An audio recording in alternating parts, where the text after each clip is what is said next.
How you doing? Are you ready? You okay? Okay.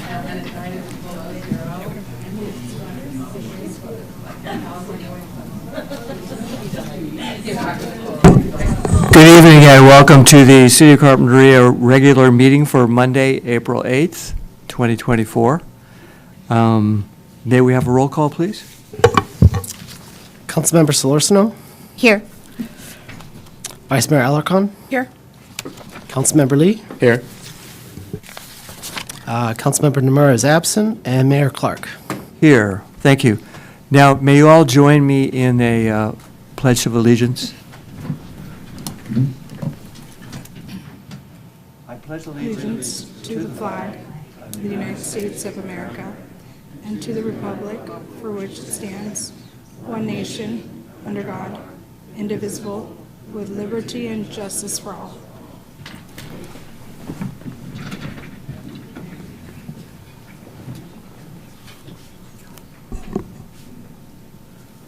All right. Thank you very much. The first order of business is we have several proclamations.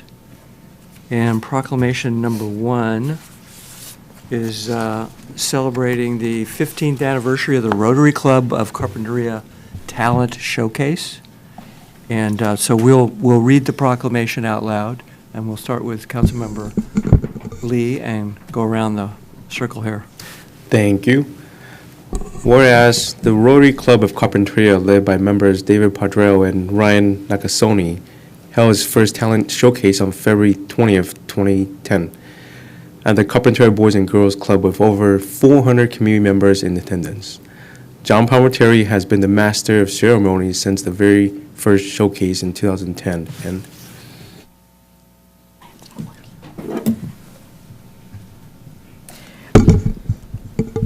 Whereas the talent showcase popularity required the event to move to the Alcazar Theater in 2011 and included 2 performances, and Whereas the Rotary Club of Carpinteria Talent Showcase attracts 60 to 80 performers each year, including singers, guitarists, pianists, dancers, storytelling, jugglers, magicians, comedians, ukulele bands, cappella singers, and middle school Red Hawk String Orchestra and the Carpinteria High School Warrior Band.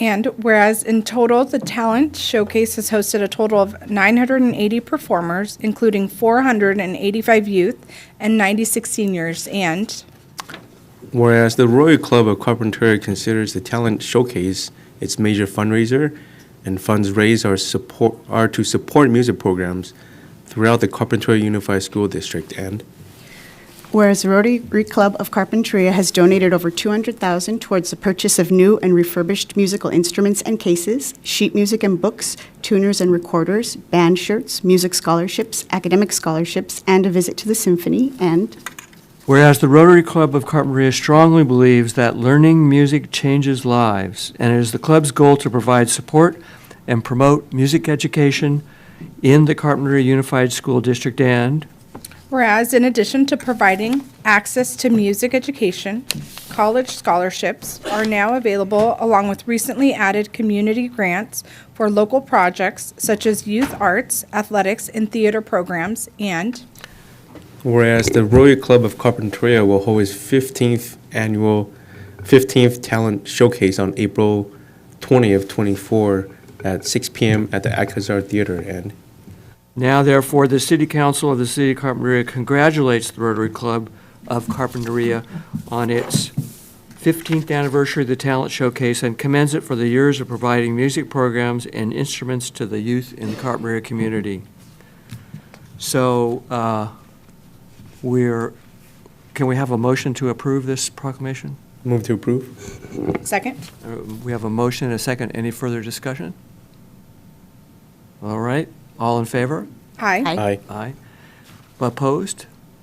Motion passes 4-0-1. And is there somebody from the public here to receive this proclamation? Is there one, at least one person? We got at least one. Come on down. Don't be shy. That's right. We know the drill. Yeah, good. They were incognito. And your shirts are beautiful. That's a really It's our new color. excellent Let's have color. fun. Come on over. Teal green. Yes. Thank you. David, you come stand next to Al and you roll. Yeah. All guys in the back. Can I get back here? Can I get this range seat? Okay. You go ahead. See as you see, everybody? Okay, we're gonna take turns looking at different cameras. Okay. We're going to this one first. Yay. Okay, this, wait, oh, all right. All right. Okay.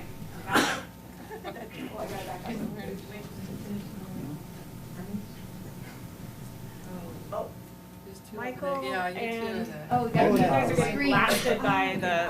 Okay, there we go. light. Blinded by the light. No. You can come back, you want to come back here? Yeah. There we go. Okay. One more time. Here we go. Perfect, thank you.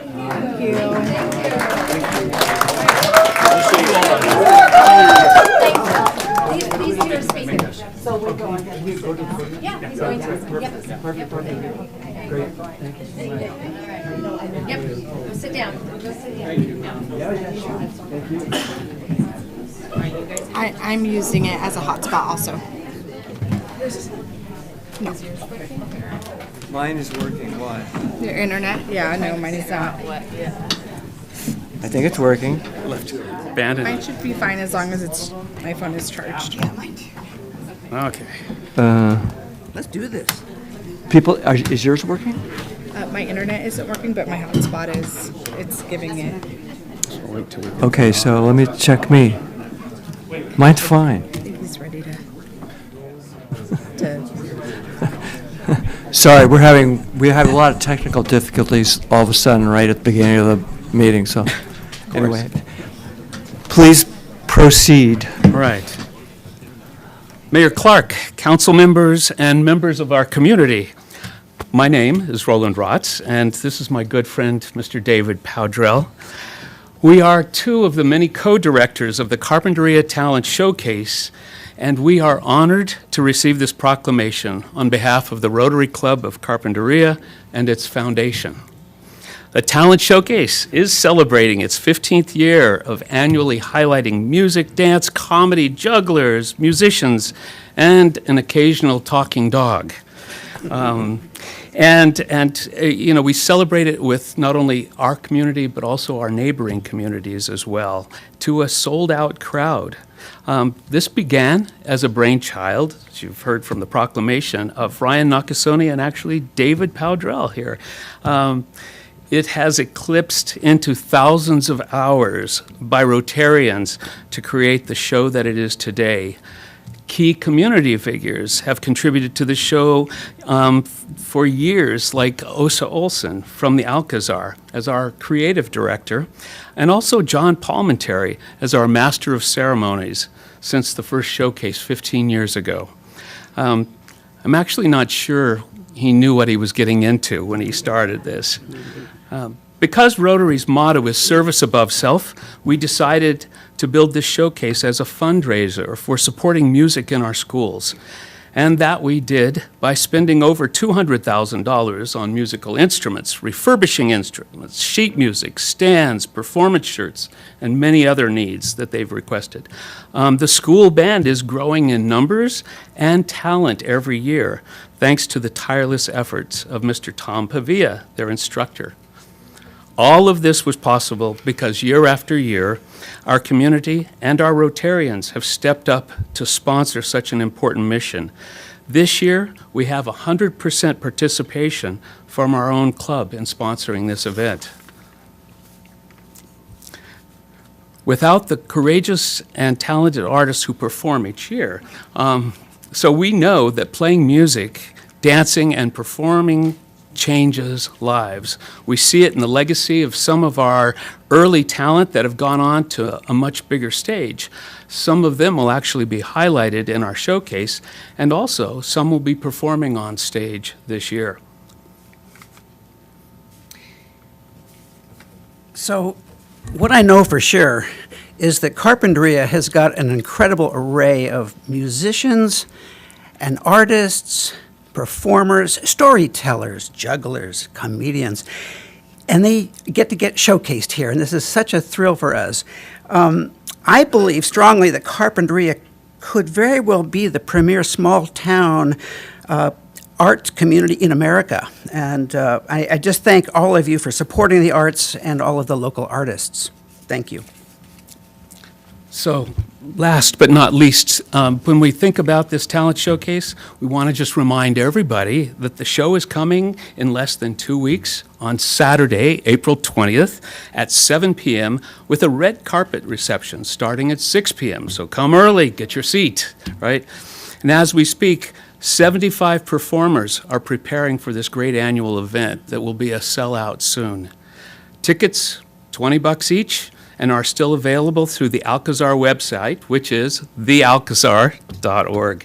And once again, we want to thank our sponsors, our community, and all those who have worked tirelessly in the background, and especially our performers, for bringing music and the performing arts to Carpinteria every year.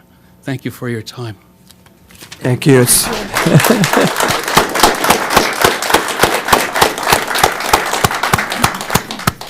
Thank you. That's a great show. The second proclamation we have is designating April 2024 as Fair Housing Month. And we'll read the proclamation again, starting with Councilmember Lee, Got it. Thank you. soon to be supervisor. Thanks. Whereas April is National Fair Housing Month, which celebrates the 56th anniversary of the passage of the Federal Fair Housing Act on April 11th, 1968.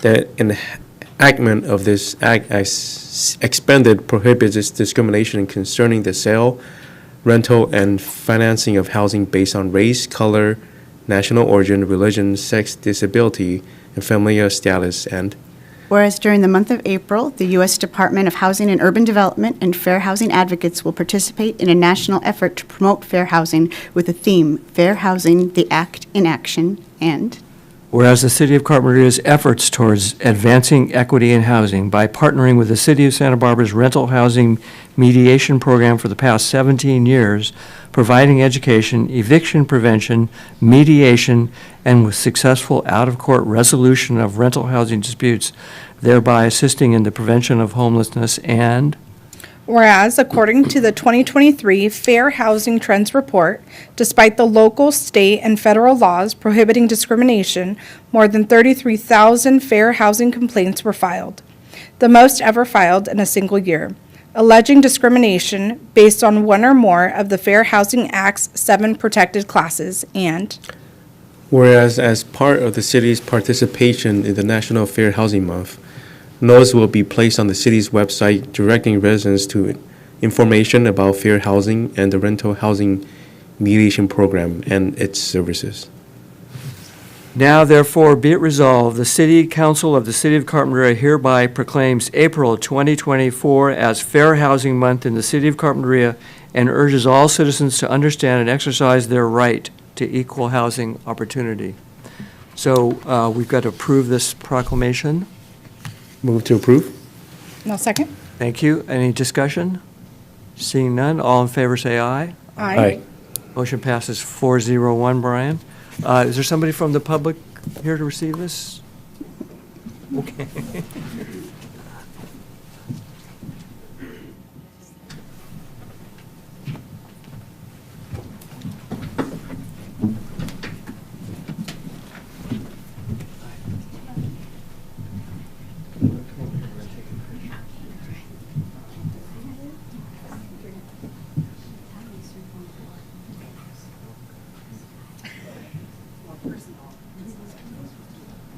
Okay, ready?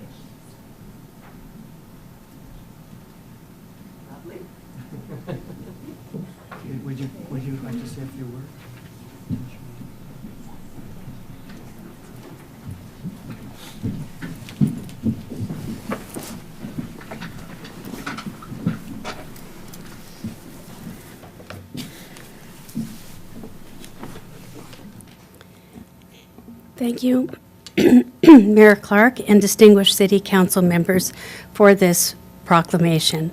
I'm Andrea Bufano, Rental Housing Mediation Program Supervisor. It's an honor for me to accept this proclamation on behalf of the Rental Housing Mediation Program and Board.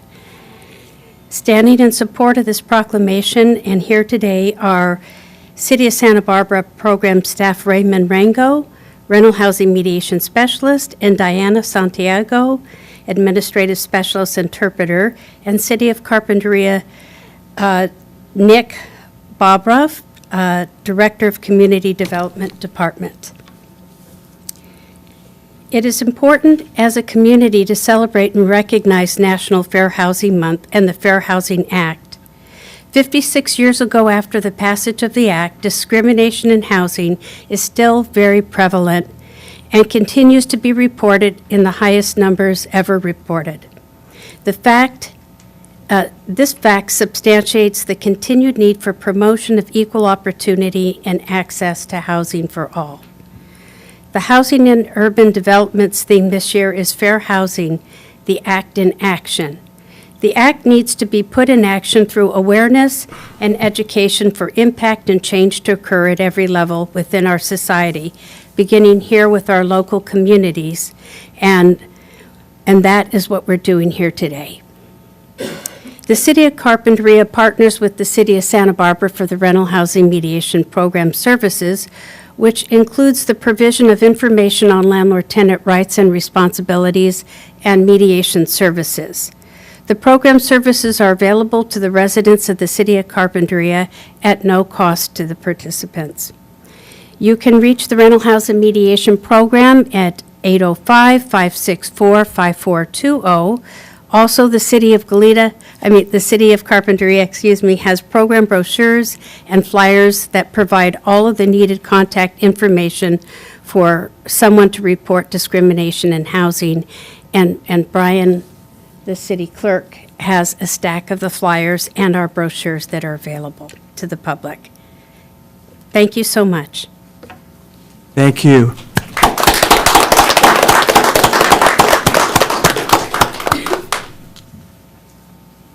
Okay, we have, the next one is a proclamation designating the week of April 7th to 13th, 2024 as National Library Week. All right, we're going to read this proclamation. Got it.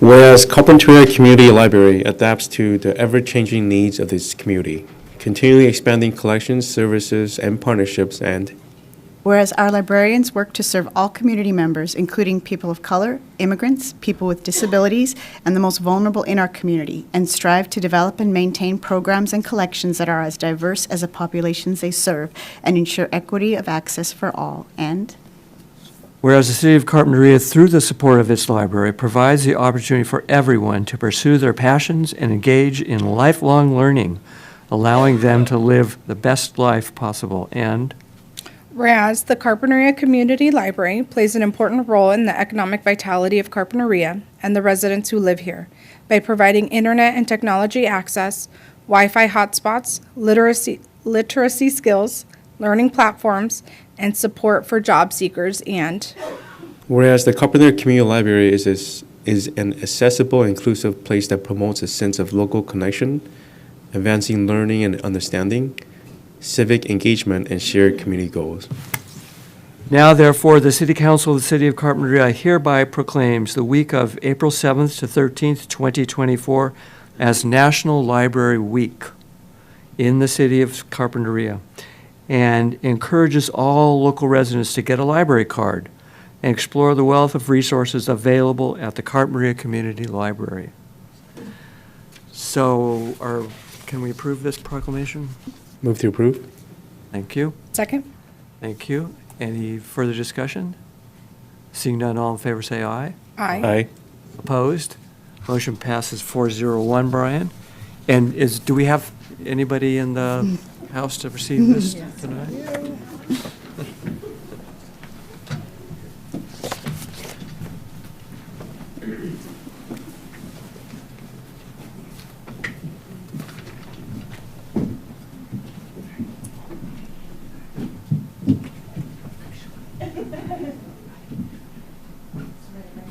Okay, I'm coming.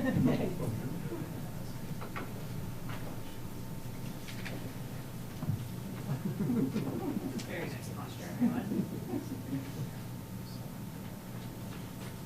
Okay, all done. Thank you.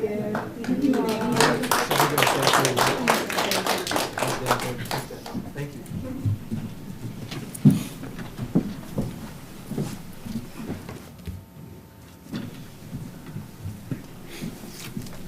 Good evening, Mayor and council members. I'm Glenn Birdwell, one of your Library Advisory Commissioners. Thinking about National Library Week and reading this proclamation kind of sent me down memory lane, thinking about my career working in public libraries and remembering why that work was so rewarding and satisfying and why public libraries are so important to their communities. I remember doing story times for an energetic group of toddlers, helping students find resources for a project. I remember one time finding a young man who was doing a project on the Last Supper. I found him in the cooking section. So I asked him a couple questions to figure out, do we want to go to art history, or do we want to go to maybe to religion, or maybe both? Helping folks download an ebook, register their child for school, apply for a job, find a literacy tutor, remembering not to answer legal, medical, or tax questions, but connecting people with resources that can help.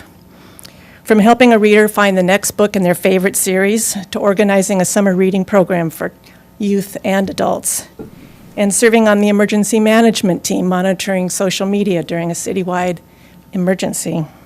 These are just a few examples of all the things that libraries do every day in their communities and to make their life in their communities better. Public libraries are the heart and soul of the community and anchors that provide essential services as well as enriching experiences for all of their residents and visitors. So thank you for this proclamation, and more importantly, thank you for your ongoing support of the Carpinteria Community Library. Your support is so critical to our efforts to uplift the lives of all Carpinterians. Thank you. Thank you for your help. Yeah. I wanted to just mention, thank you. One more quick thing. Tomorrow is National Library Workers' Day. So if you happen to have a moment, stop by the library and tell the staff how much you appreciate everything they do for our community. Thank you.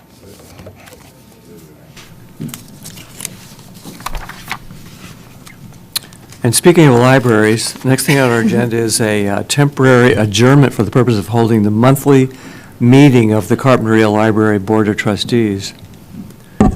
So we're going to put on our library hats for the moment and welcome Jody Thomas. Hi.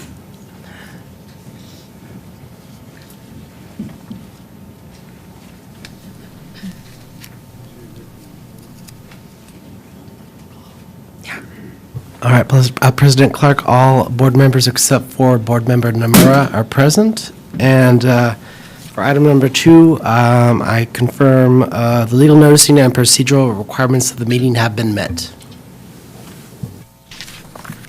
Okay.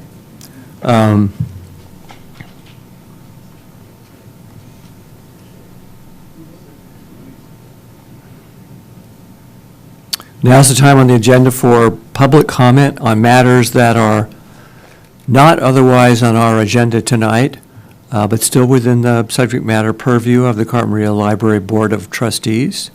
Any public comments on items that are not on our agenda tonight? Seeing none, is there anybody on Zoom, Brian? Mayor, I see no raised hands. Thank you. So we'll close the public comment period, seeing none, and go to the next item, which is approval of minutes of the regular meeting held March 11th. Move to approve. Second? Thank you very much. Any discussion about the minutes? Okay, all in favor say aye. Aye. Aye. Aye.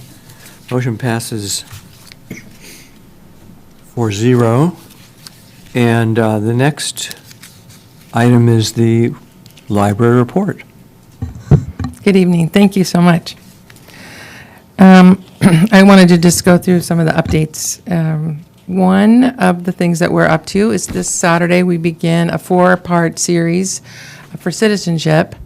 It came to our attention that the U.S. citizenship application has gone up as of April 1st, $140.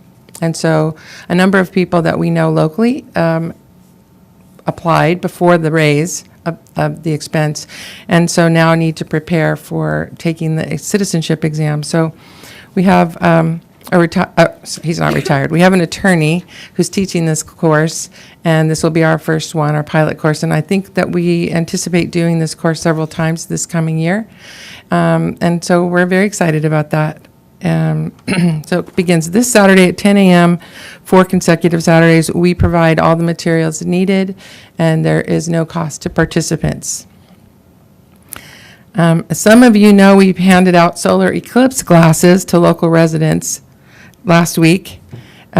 We handed out 1,000 of them, and we ran out on Friday afternoon and have been fielding calls and requests since then. I guess we could have probably handed out 2,000, but since the next eclipse is a zillion years from now, we didn't really want leftovers, and so we took a guess. The eclipse, I hope everybody got to see some of the eclipse. It was pretty fun this morning. The eclipse classes were paid for by the Friends of the Carpinteria Library out of the program budget that they provide to the library. In addition to serving the current library patrons, this event and events like this serve as an excellent way to attract new library users. We had several people into the library that haven't used the library for a long time, and we were able to introduce sort of the new look and the new culture, and hopefully get some new users to the library. The summer reading program is in the planning stages and will be open for readers of all ages. Our library tech, Terra Fruta, is again creating a unique program for Carpinteria with the theme of insects, because we're all a bunch of science nerds at the library, and we love it. The working name of this program is I Larve a Good Book. I Larve a Good Book. Yeah, it's nerdy. The program will extend for 10 weeks this summer, running from June 10th to August 16th, and we'll have programs, magic shows, storytellers, beekeepers, and more, with lots of science activities and new books for the collection. We also have in the works a book group for teens this summer and a book group for adults. Book recommendations for those book groups can be made at the library between now and the end of May. We also plan to continue the very successful World's Safest Bingo, which it was the brainchild of Lisa Growitz and Fred Shaw, who were the volunteers who ran this program last summer.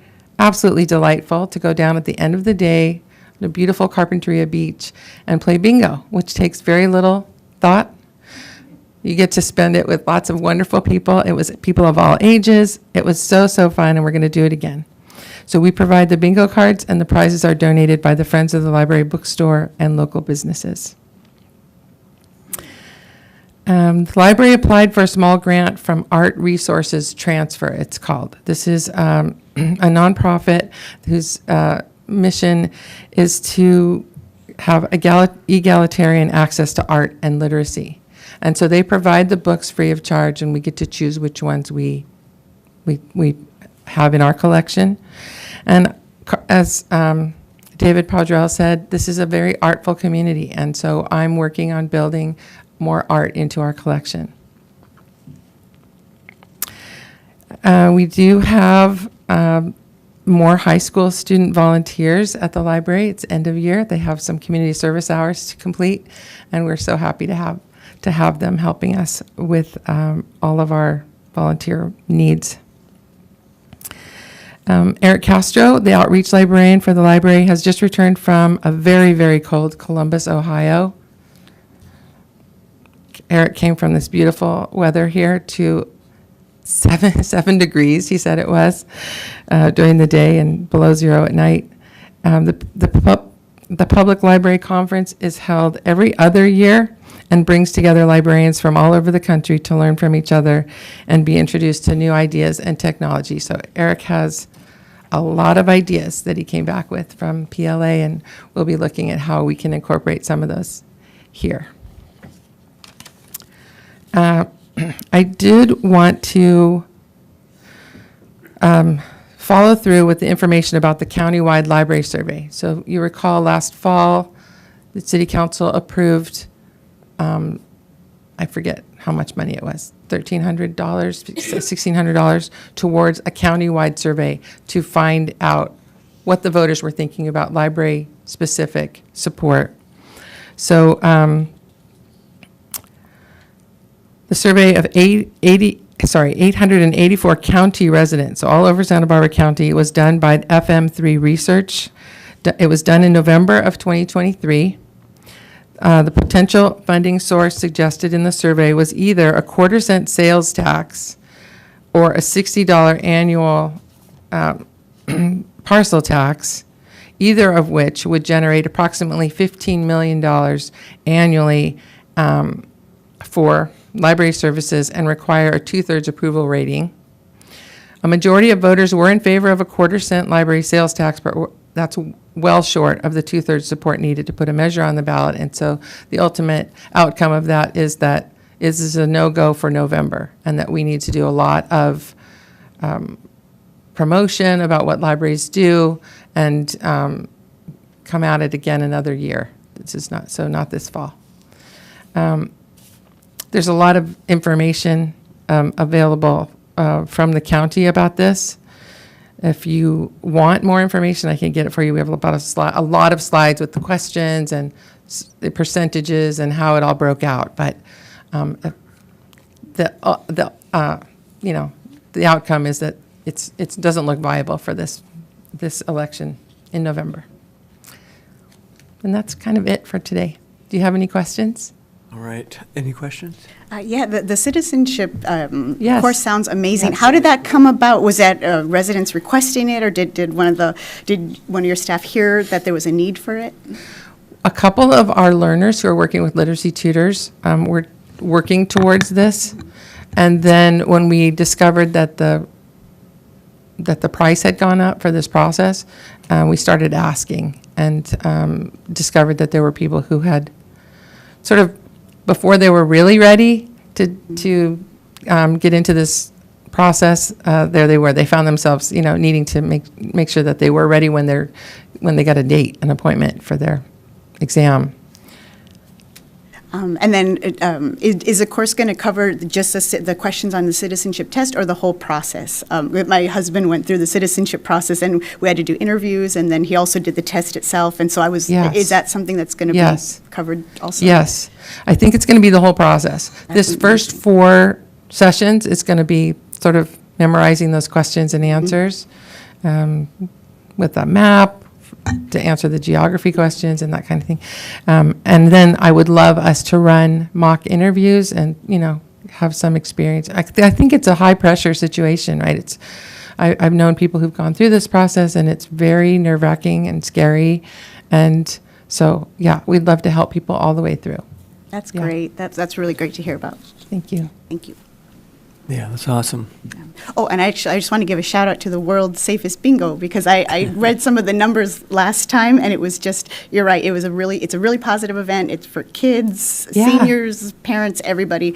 And so I'm really looking forward to it happening again this summer. Great. Yeah, it's so fun. We would, Lisa, if any of you know Lisa, she would be out there, gathering people up off the beach. So we had visitors, residents, everybody.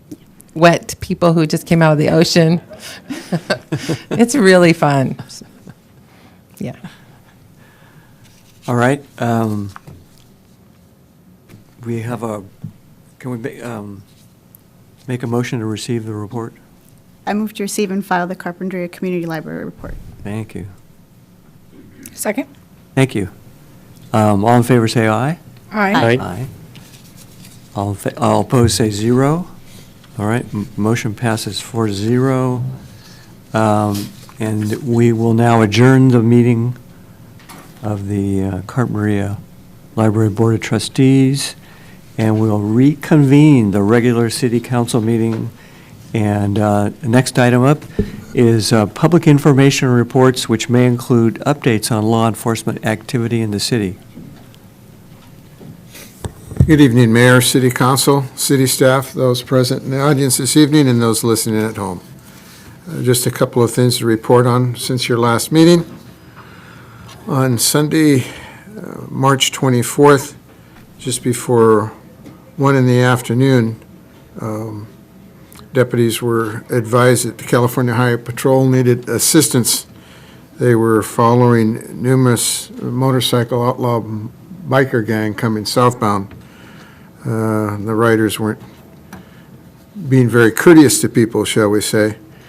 So there was in excess of 15 to 20 of these motorcycles, so deputies assisted when they affected the traffic stop.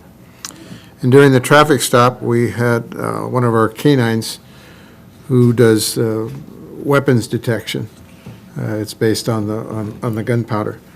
So during that search, 2 of the vehicles did contain firearms.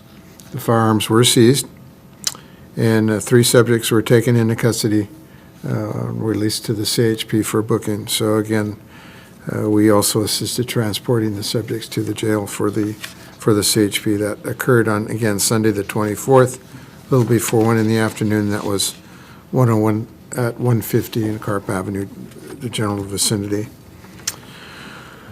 Thursday, March 28th, the evening shift, at about 5:15 in the evening, the 1000 block of Casitas Pass, we had a bike was stolen from in front of the business at that location, and the area was checked, and we were unsuccessful in relocating the bicycle.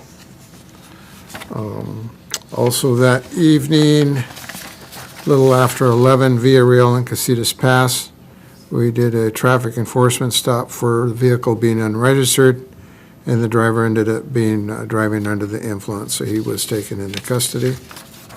That was the highlights for that week. This last week, March 31st through April 6th, on Monday the 1st, a little around 1 o'clock in the afternoon at Via Real and Baylord, one of the managers at that business at that location reported that one of his employees had been drinking and was being very disruptive at work. Subject decided he was going to drive away. He nearly caused a traffic collision in the parking lot. One of our deputies intercepted the vehicle there at Real and Baylord, and the subject immediately pulled over, exited his vehicle, and took a fighting stance for the deputy.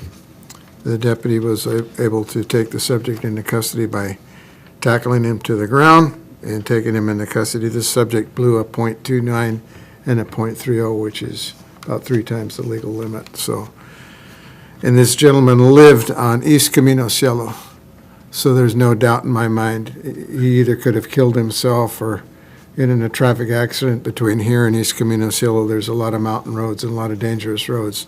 So again, that was, in my opinion, an excellent save, not only of the violator, but some poor innocent person that may have been hit by this guy. He was so intoxicated. The other item we had was Thursday, April 4th. This was also a traffic stop. It was at Motel 6 North there on Via Real for multiple vehicle violations. And this subject had forged California ID card, forged Social Security card, and all kinds of other items in the vehicle that she shouldn't have been having. So she was taken into custody, and our vice intelligence people were contacted in that particular case. That is pretty much it. Just in the neighboring community, as you may or may not know, this last weekend was Deltopia in Isla Vista, which is basically a big party. And this, unlike Halloween, it generally happens in the evening time. Deltopia is a daytime event. The beaches are closed because they just get down there and get intoxicated and have drowning scenes of that nature. A lot of pre-planning was done this year, a lot of good collaboration with a bunch of agencies in the university. And this year, again, it started on Friday, on April 5th, and concluded yesterday, April 7th. This year, they issued 256 citations. They made 32 arrests, all of which were misdemeanors. And to compare, last year in 2023, they issued 151 citations and made 23 arrests. Also, they issued 13 citations for illegal parties because it's an outdoor festival ordinance. And then one party was totally shut down because they charge like an entry fee, admission fee, which there's new ordinances on the books that don't allow you to do that. So again, good proactive work, and I think that also saved a lot of lives. The biggest thing was the medical calls. They had over 50 medical calls there with the alcohol overdose, things of that nature. So again, good proactive work between multiple agencies, and again, kept it safe basically for the general public. Any questions from council this evening? Any questions? Yes, I have a question. Well, first, thank you for all of the work that you all did, and then what you all did at Deltopia. I'm sure you guys saved some lives out there.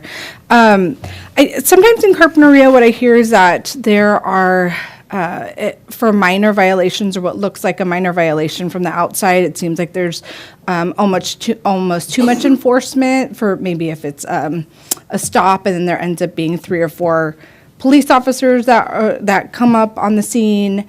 And then just yesterday, it happened to just be right in front of my house. It was an unattended vehicle that had been parked there, and then 3 police officers came. And so my question to you is could that be a form of training that happens, or maybe that is a strategy that deters theft or crime to occur in the city of Carpinteria? I'm just curious to know about your input or your perspective on that. You kind of hit two good points.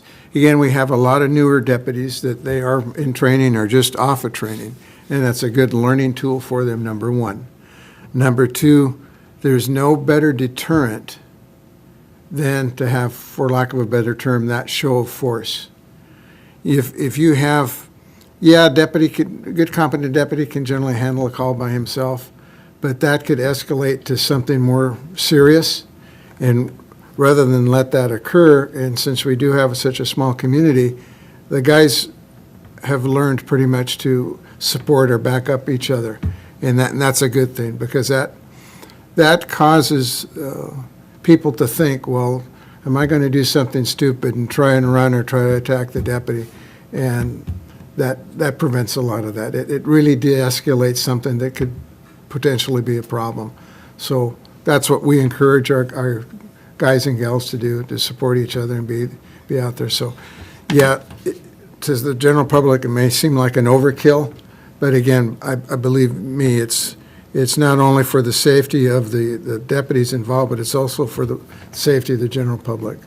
Because, for instance, there's another case that just happened. It's another young individual that I've reported on in our community. He's the same one that steals his parents' cars all the time, and every time deputies try to go after him, he go in pursuit, which our deputies do not go in pursuit of this kid, because he's either going to kill himself or kill somebody else.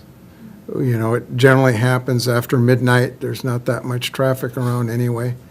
So, and we just go the complaint route and work through his probation officer.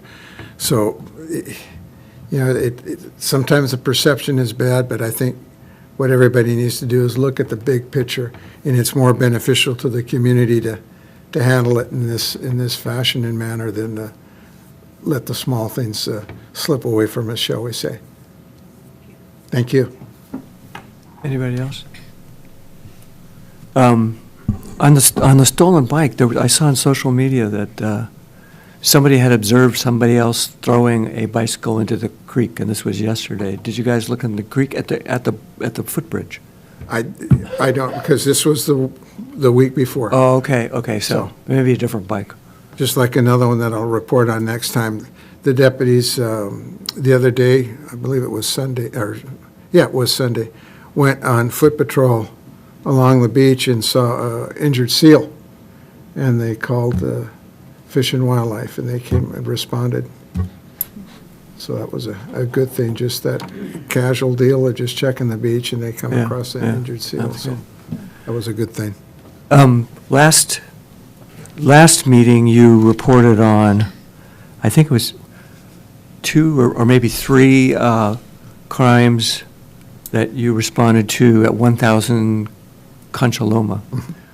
And, you know, I had a member of the public reached out to me on this, and so I'm wondering if we can go through the process of figuring out what the management situation is over there at that location. We've had a long history of, you know, before the last crime report. We were there again today. There again today. Okay, And I've asked my staff to compile the data, and I'll be able to report that to you at the next meeting on what is self-initiated and what is actual calls for service, and what happens upon making contact with the complex managers and things of that nature to get them on board to work with law enforcement. Yeah, we'd just like to know what's the status of management over there. Is there any, or, you know, what's their role? Okay. Okay, great, thanks. Thank you. Okay, now it's time for the city manager's report, featuring Michael Ramirez.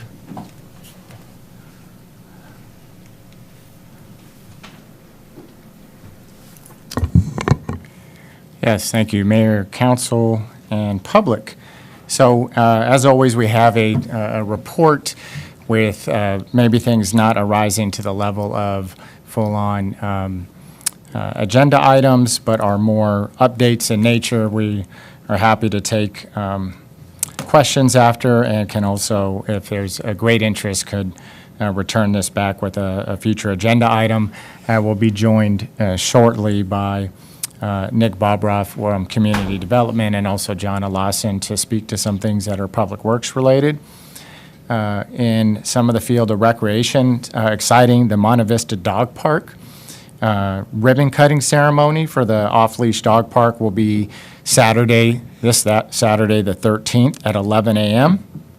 And Penelope Shaved Ice and Hot Dog Truck will provide a hot dog lunch from 12 to 2 p.m. for the first 200 attendees. And that was generously sponsored by Carpinteria Dog Owners Group, better known as Sea Dog. And carpooling to the event is encouraged, and additional parking will be available in the Bluffs parking lot on the south end of Baylord Avenue.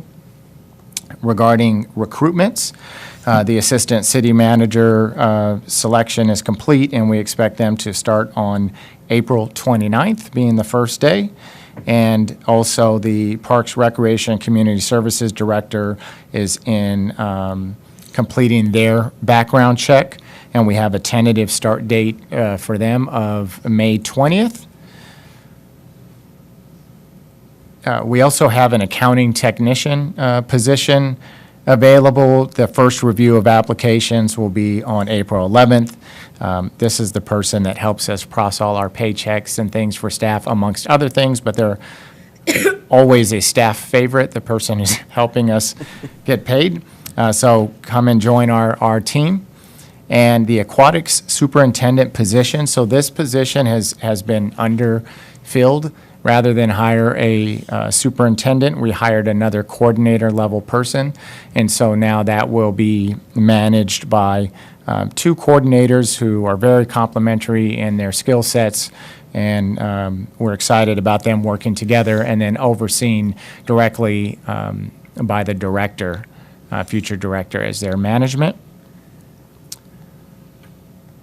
We have a compost workshop, and depending on when you happen to look at this city manager's report, the first 2 days listed at first were April 13th and April 30th. If you just are looking at that now or printed it out today, it's been actually corrected because the dates are April 13th and April 20th. The difference of those is April 13th will be presented in English, and the April 20th session will be presented both English and Spanish, and both presentations will take place from 11 a.m. to 2 p.m. And again, 11 a.m. to 12 p.m. And again, that's compost workshops at the community garden hosted by Civic Spark and also the City of Carpinteria. And if this is not attractive enough to get you to show up early, because I think they say the early bird gets the worm, well, the first 10 people to RSVP will get a free compost bucket full of worms. So please be there bright and early. And I will now turn it over to our Community Development Director, Nick Bobroff. It's a tough act to follow. Good evening, Council. Just had two quick updates for you here as part of the City Manager's report. I wanted to let your council and the community know that story poles have been put up for the Lagunitas Mixed-Use Development Project located at 6380 Via Real. So this is down at the east end of town, just inland of the highway. If you're heading south and look towards the mountains, you should be able to see those poles. They've been up for about a week now. The project that those poles are representing is a mixed-use project including 159 apartment units and approximately 9,000 square feet of commercial and office space. And the poles were put up in anticipation of the project's first review by the Architecture Review Board, which is scheduled for this Thursday at 5:30 p.m. here in the council chambers. So the agenda and staff report for the item are up on the city website. It's available for download. We also have a full-size copy of the proposed plans in the lobby here at City Hall that folks are welcome to come in and take a look at if they're interested. I also wanted to give your council a brief update on what transpired at last week's County Planning Commission hearing. This is regarding the county's housing element and their efforts to identify properties to rezone to help the county meet their regional housing needs assessment number or RHNA number. So last Monday's hearing with the County Planning Commission was focused on South County sites in the unincorporated area.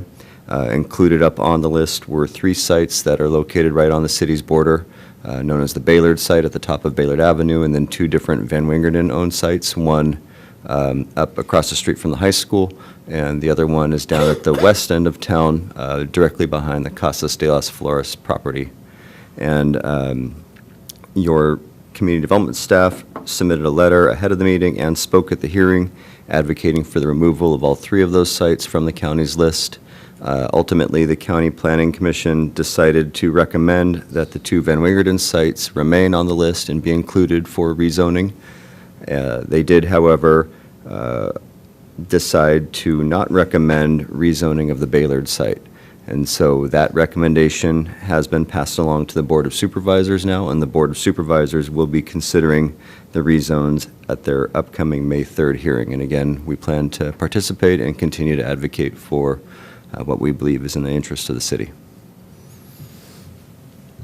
Can I ask a quick question? So it was surprising and a positive to hear that the commission took the Baylord property off of their recommended sites. So what now, in terms of the Board of Supervisors is going to make a final decision on the rezoning, what role does the Planning Commission's input have? Is that something that the Board of Supervisors has to take seriously? Is it something they can dismiss pretty easily? Through the mayor, Councilmember Slarceno. So in this case, the Planning Commission is acting in an advisory capacity to the Board of Supervisors. So their role was to make a recommendation to the board. With that now, county staff will update their recommendation to the board to reflect the input received from the County Planning Commission. The board will take that into consideration, but can ultimately render their own decision. So it's helpful that the Planning Commission advocated for the removal of that site, but the board could still overrule that decision if they think that it's in the best interest of the county. Did the Planning Commission explain why they made that recommendation? Through the mayor, there wasn't a lot of detail or discussion about this during the hearing. It seemed to really amount to an agreement from the First District Planning Commissioner that this wasn't the appropriate site for this type of project, and you might be able to read between the lines that that was based in part by the amount of public input that was provided by the community advocating against that project site. That's great, thank you. I have a follow-up. Any plans for Van Winkle 1 and 2? Do you know what they want to do with it? Through the chair, Councilmember Lee, I don't have a lot of details on it yet. My understanding is that for both properties, the owners are entertaining some kind of a partnership with People's Self-Help Housing that would allow for at least a portion of any units ultimately approved or built on those properties to be set aside as low-income units for farm workers, but then the bulk of the units would remain as market rate units. I don't know, though, any of the particulars of, is it 10% or 20%, that sort of thing at this time. Can we play any role in that planning or how that plays out?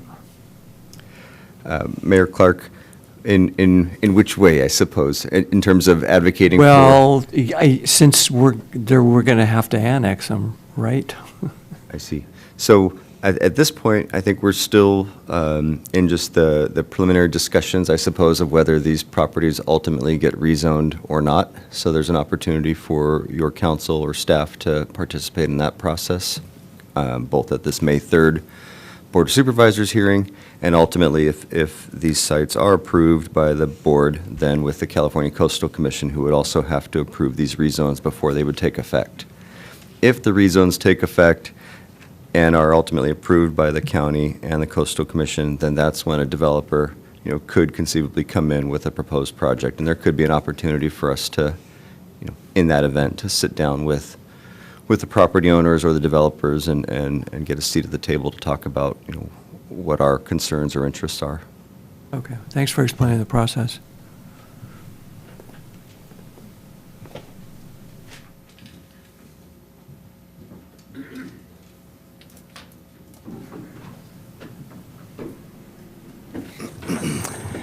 Good evening, Mayor, council members.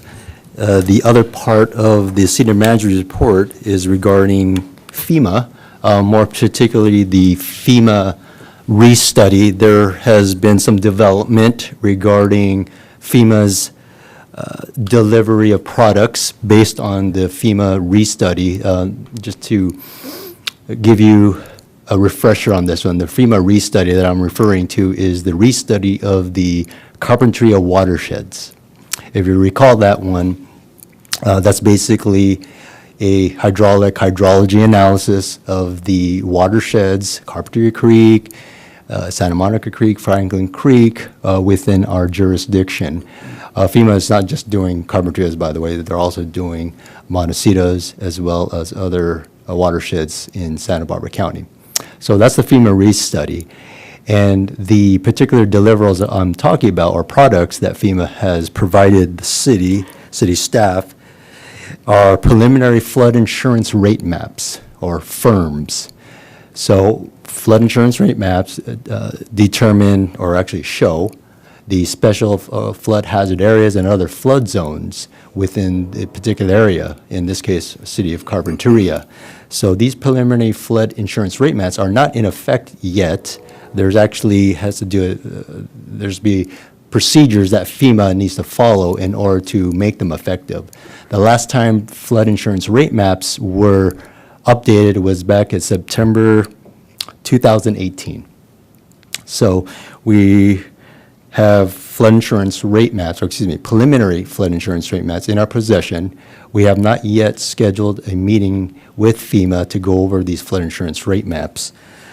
So this, the particular process or procedures that FEMA is required to implement before any flood insurance rate map is made effective, FEMA would have to meet with the community, the Carpinteria community. That includes city council, that includes city staff, as well as eventually the members of the public or our residents or citizens of Carpinteria.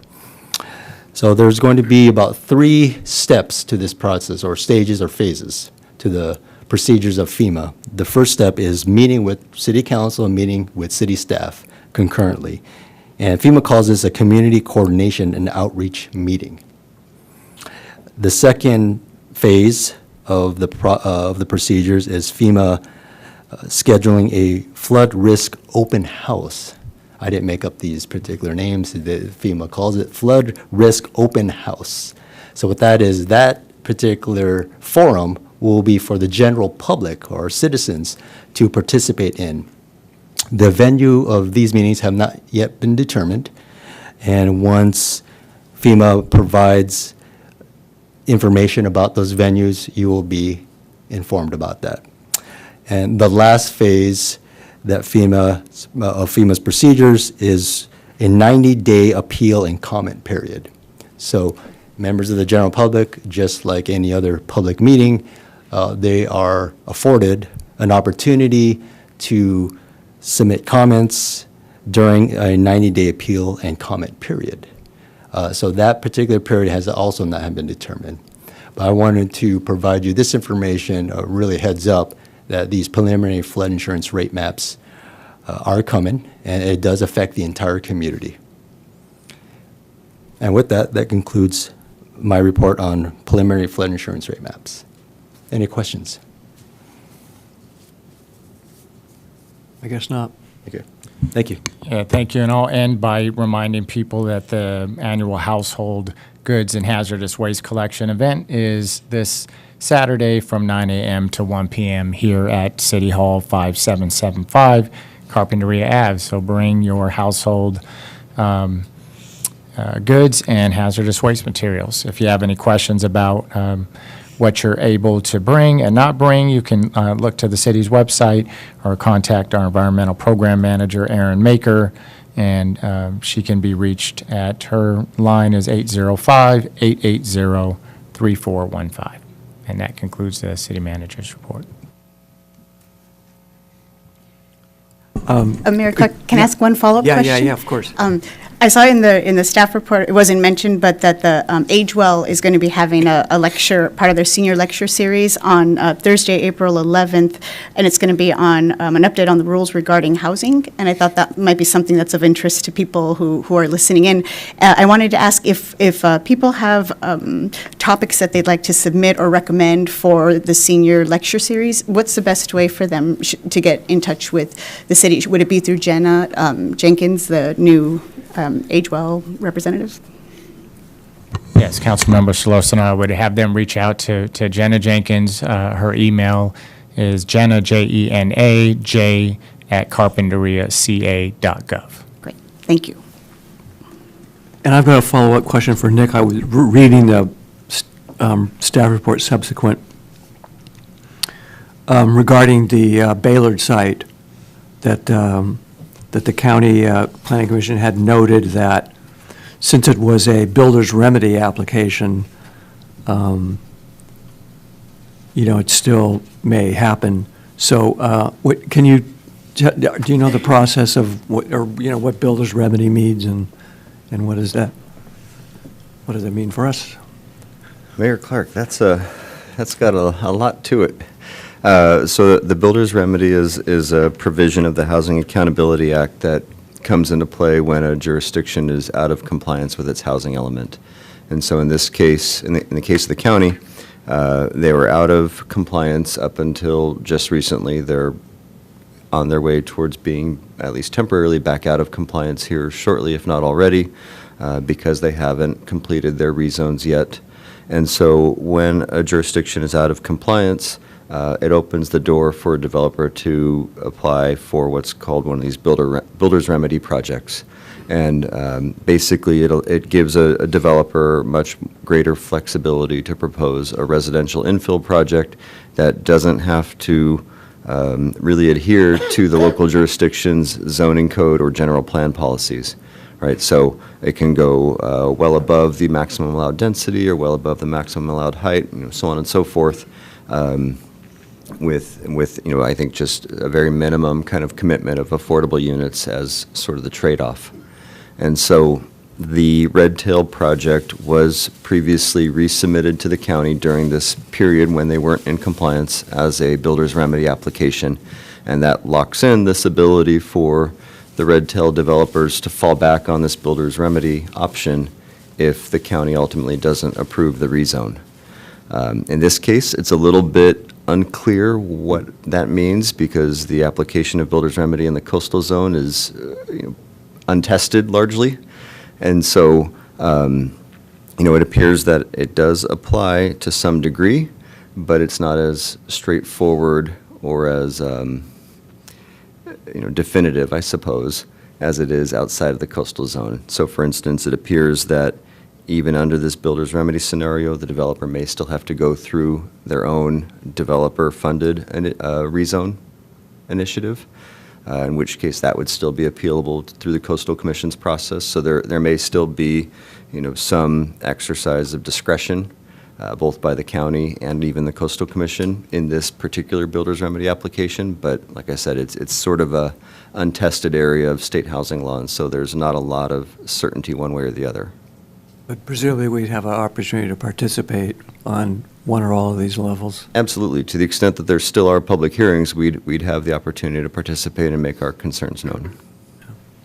Okay, thanks. And if I can just add something, in Mayor Clark, it's also going to depend on if and when these public hearings do occur, what the state laws are in front of us. So as we all know, the state laws, especially surrounding housing and local discretion change. The state legislature is changing that every session. So, we will soon find out what the laws to be enacted next year are going to be. Okay, thank you.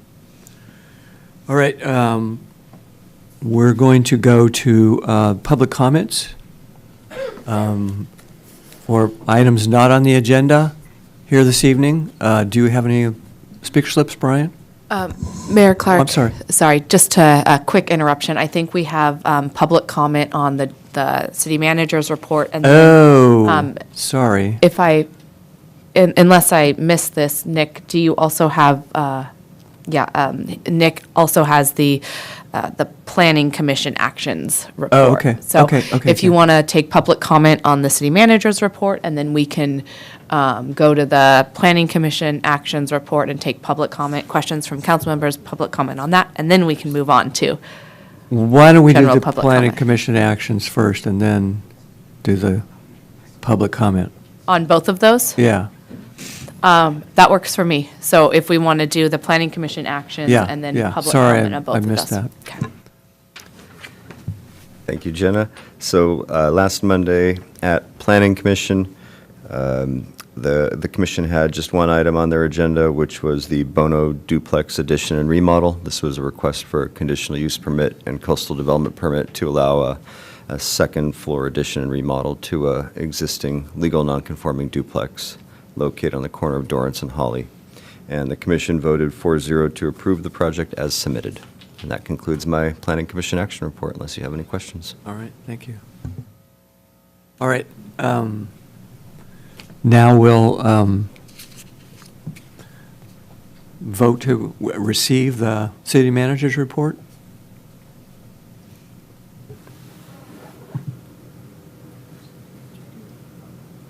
Is that correct? Mayor Clark, sorry, if we could get general public comment. Oh, Ask right, for public right, comment right, first. Okay, yeah. On both items. Yeah, right, of course. Okay, so now we'll open the meeting for public comment on the city manager's report and the planning commission actions. This one's for city manager. These others are general. Okay.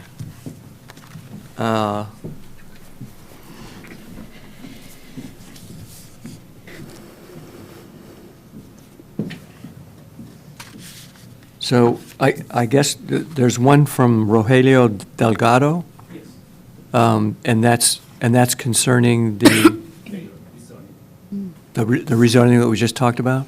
Okay. Can we give us your thoughts, please?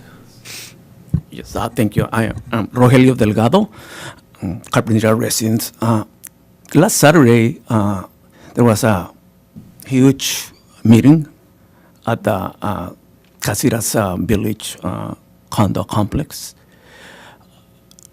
Regarding this Baylor project, they were going door to door, 272 condos, and they're probably doing it on the condos in front, Via del Mar. that's around 300. And I was there, and there's a huge, believe me, huge coalition against the Baylor project.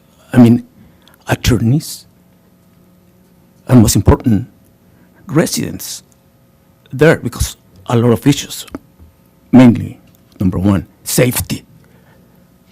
As we all know, there's one entrance for the whole lot, agricultural lot. Now, if I'm correct, there's an exit that's gonna be built, let's say in the middle, facing the unit number 4 of Birch Street, which goes right into the parking lot of all those condos, the ones in the back. And there's a lot of kids going to the park, a lot of seniors going to the park, myself included. I go there every day for years, every day. And so that means that hundreds of cars turning right, turning left. That's, according to this coalition, that's not right. It's improper. Another one is parking. If you go there on Baylor Avenue and try to park, you won't find any. No. So that's those issues. Those, I mean, the main ones. And with the dog park right now, that's just, I don't know, impossible to park, and that's a safety hazard as well. That's what this coalition agreed to. And they're gonna go to meetings. They're going to participate? Yes, correct. And social media, attorneys, people. Thank you. Thank you for your report.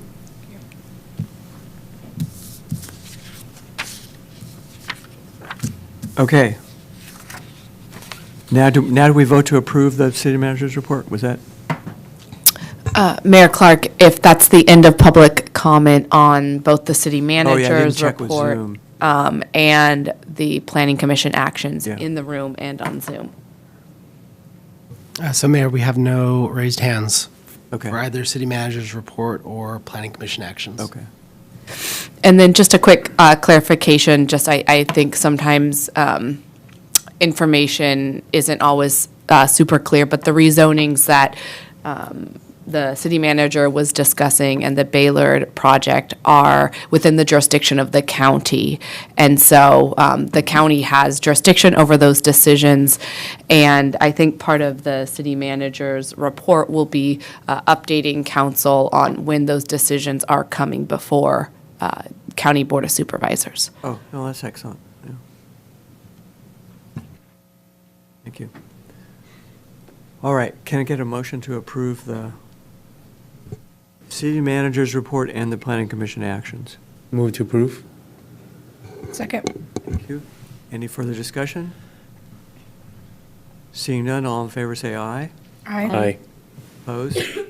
Motion passes 4-0. Now we'll go to public comment on matters not on the agenda, and first up is Roger Rogelio Delgado. Yes. And you have another item. Correct, yes. Excellent. This is quite different. Rogelio Delgado, Carpinteria residence. Last year, as of this day, my life was in danger. Actually, I shouldn't be here. I should be dead. Dead. This was given to me exactly a year ago by the nursing staff. This is a liver signed by my family. So what happened? I do not drink alcohol, not at all. Fatty liver. And this child can have it, 10 years old can have it. I mean, this problem. And this fatty liver problem can lead to cirrhosis of the liver. What's the cure for it? No injections, no Trulicity, no Ozempic will cure it. You can do it yourself. How? Eating healthy. Eating healthy. I injected myself hundreds of times, hundreds. Even with taking metformin. Didn't work. Didn't work. So, suddenly, cirrhosis of the liver because of fatty liver. My esophagus veins ruptured.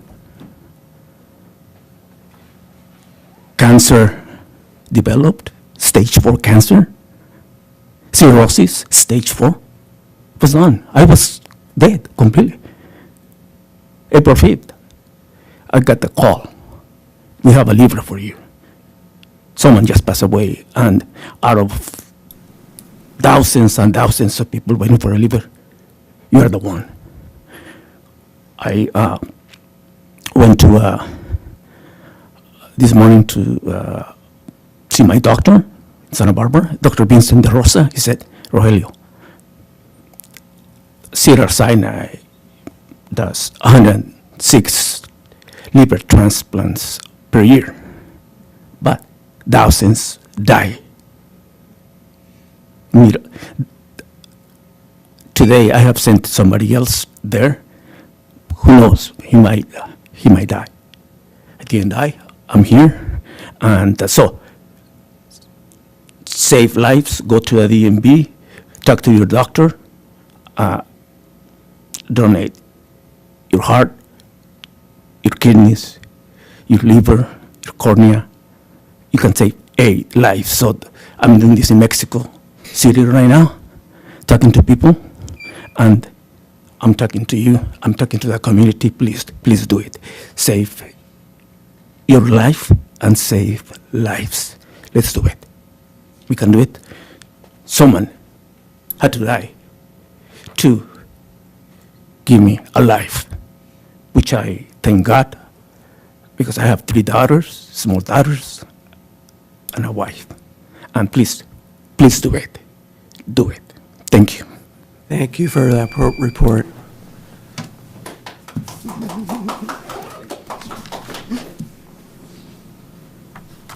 All right, Amrita Psalm, please. Welcome, Amrita. Thank you.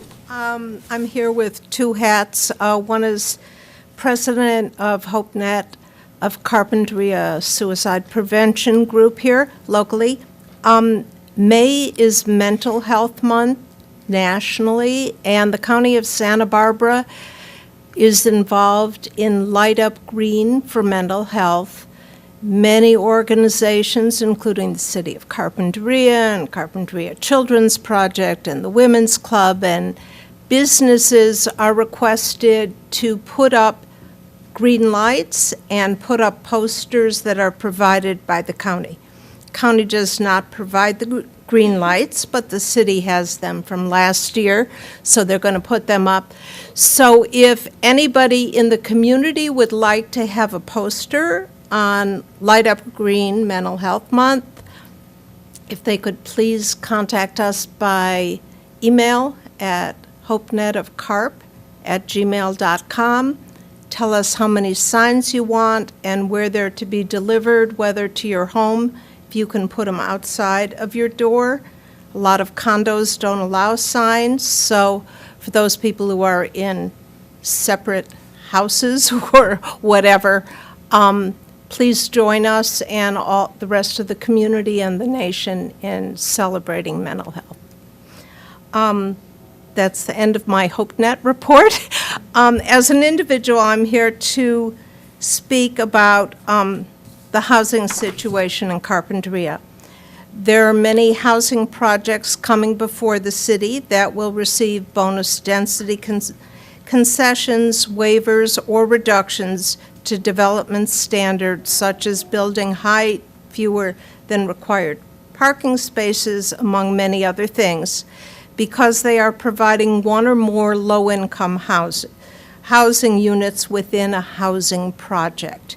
It is believed that even a few units will help offset the demand for workforce housing. This is hardly the case. At the last council meeting, we learned that a low, not a very low income, one-bedroom apartment in a proposed project would cost $2,070 per month for rent. Who benefits from these developments other than the developers? Very low and low-income affordable housing must be built to meet RHNA requirements, which is the Regional Housing Needs Assessment. And this will not happen if we continue to depend on private developers using bonus density to build low-income housing without many more affordable units per housing or multi-use projects. Of the total 901 housing units needed, we need a total of 418 very low-income housing units, with only 3 proposed in the city of Carpinteria according to the state mandates. So how will this happen? Can Carpinteria take the lead and actually develop low-income or public housing to provide for our local workforce, which includes more than just the young, high-tech professionals who may be able to afford to pay high rent? Can we rezone any city property, partner with People's Self-Help or other housing organizations, or are there other ideas out there to build a large number of low and very low-income apartments? What are we waiting for? Living in fear of lawsuits is not leadership or creative thinking. Thank you. Thank you for those words. Anybody else from the public have comments this evening? Oh, I think the answer is yes.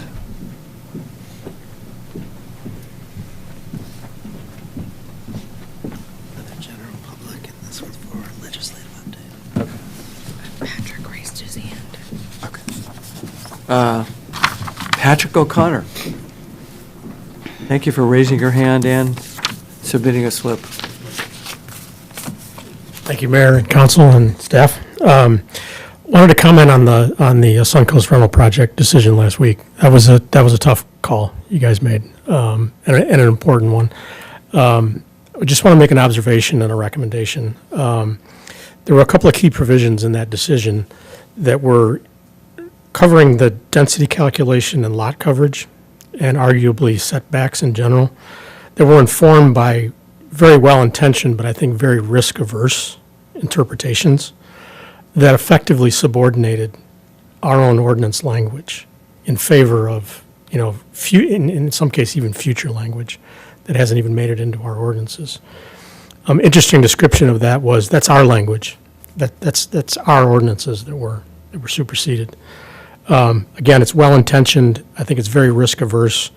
I think it's worth considering that situation and that decision not as a precedent, but as a learning. We're going to have the very same, dilemma in front of us on some of these other projects. So we shouldn't treat that as a precedent, but a learning as we consider it in the future. That advice, like advice in general, is you don't always have to take it. Feel free to take some risk. Thanks. Thank you for your thoughts. And that's the last speaker slip I have. So if there's nobody else, we'll close the public. No? Mayor, we do have somebody online. Oh, on Zoom. okay, nice. So we have Diane Black. Diane, go ahead. Thank you very much. Mayor Lynn and council members, my name is Diane Black, and on behalf of the League of Women Voters of Santa Barbara, I'm pleased to announce the availability of the League's South Coast Housing Data Project to help decision makers, advocates, and members of the public understand the housing crisis we all face. Data is presented in a digital format with statistics on housing production needs and demographics. The McCune Foundation provided a grant for us which funded the work of a UCSB graduate student to work with the League on the project. The project is a compilation of a wide range of demographic and housing-related statistics from the U.S. Census and local and state government sources, including information from the city of Carpinteria.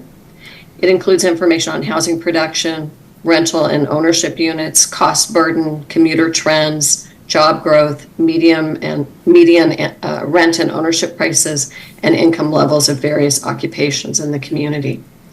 Data is presented for the South Coast as a whole and separated out by all local jurisdictions on the South Coast, including the 3 cities and the unincorporated county.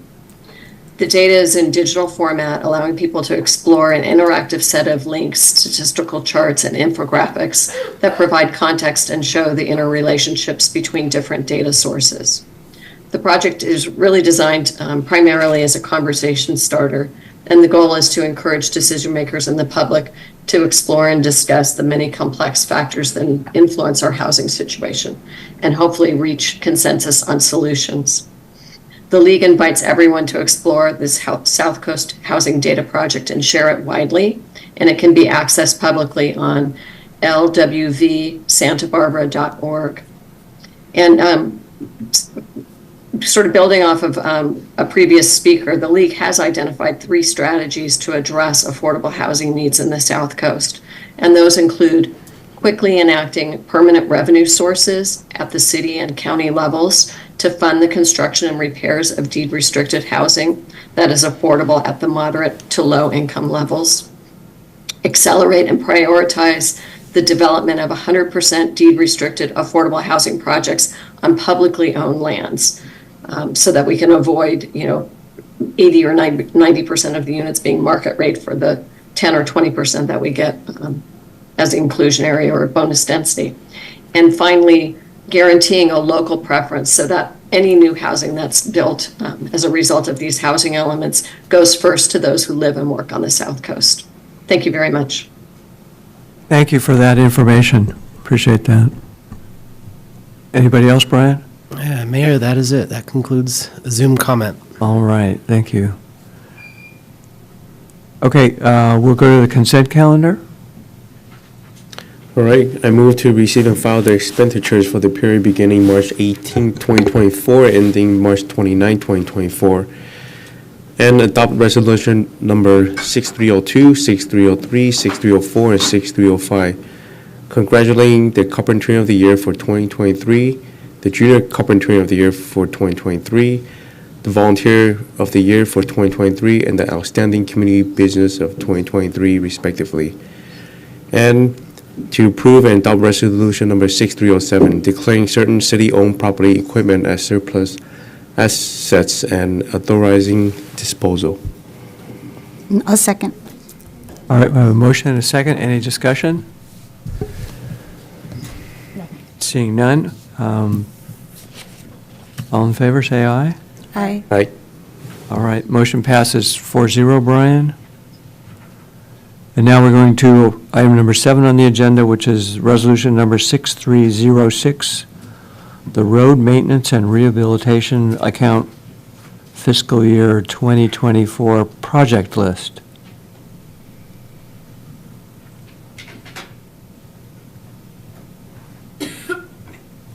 Good evening, Council.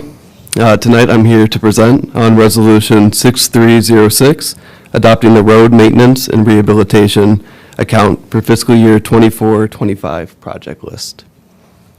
To provide some background on this topic, in 2017, Senate Bill 1 was signed into law, which is also known as the Road Repair and Accountability Act of 2017. Essentially what this bill is it increases fuel taxes and vehicle registration fees with the intent to fund road maintenance and rehabilitation on local streets and roads. As of 2017, the state controller deposits portions of new funding into road maintenance and rehabilitation accounts, also known as RMRA. Funds are then distributed in accordance with a formula to eligible cities and counties. To be eligible for this funding, cities and counties must provide basic annual RMRA project reporting to the California Transportation Commission.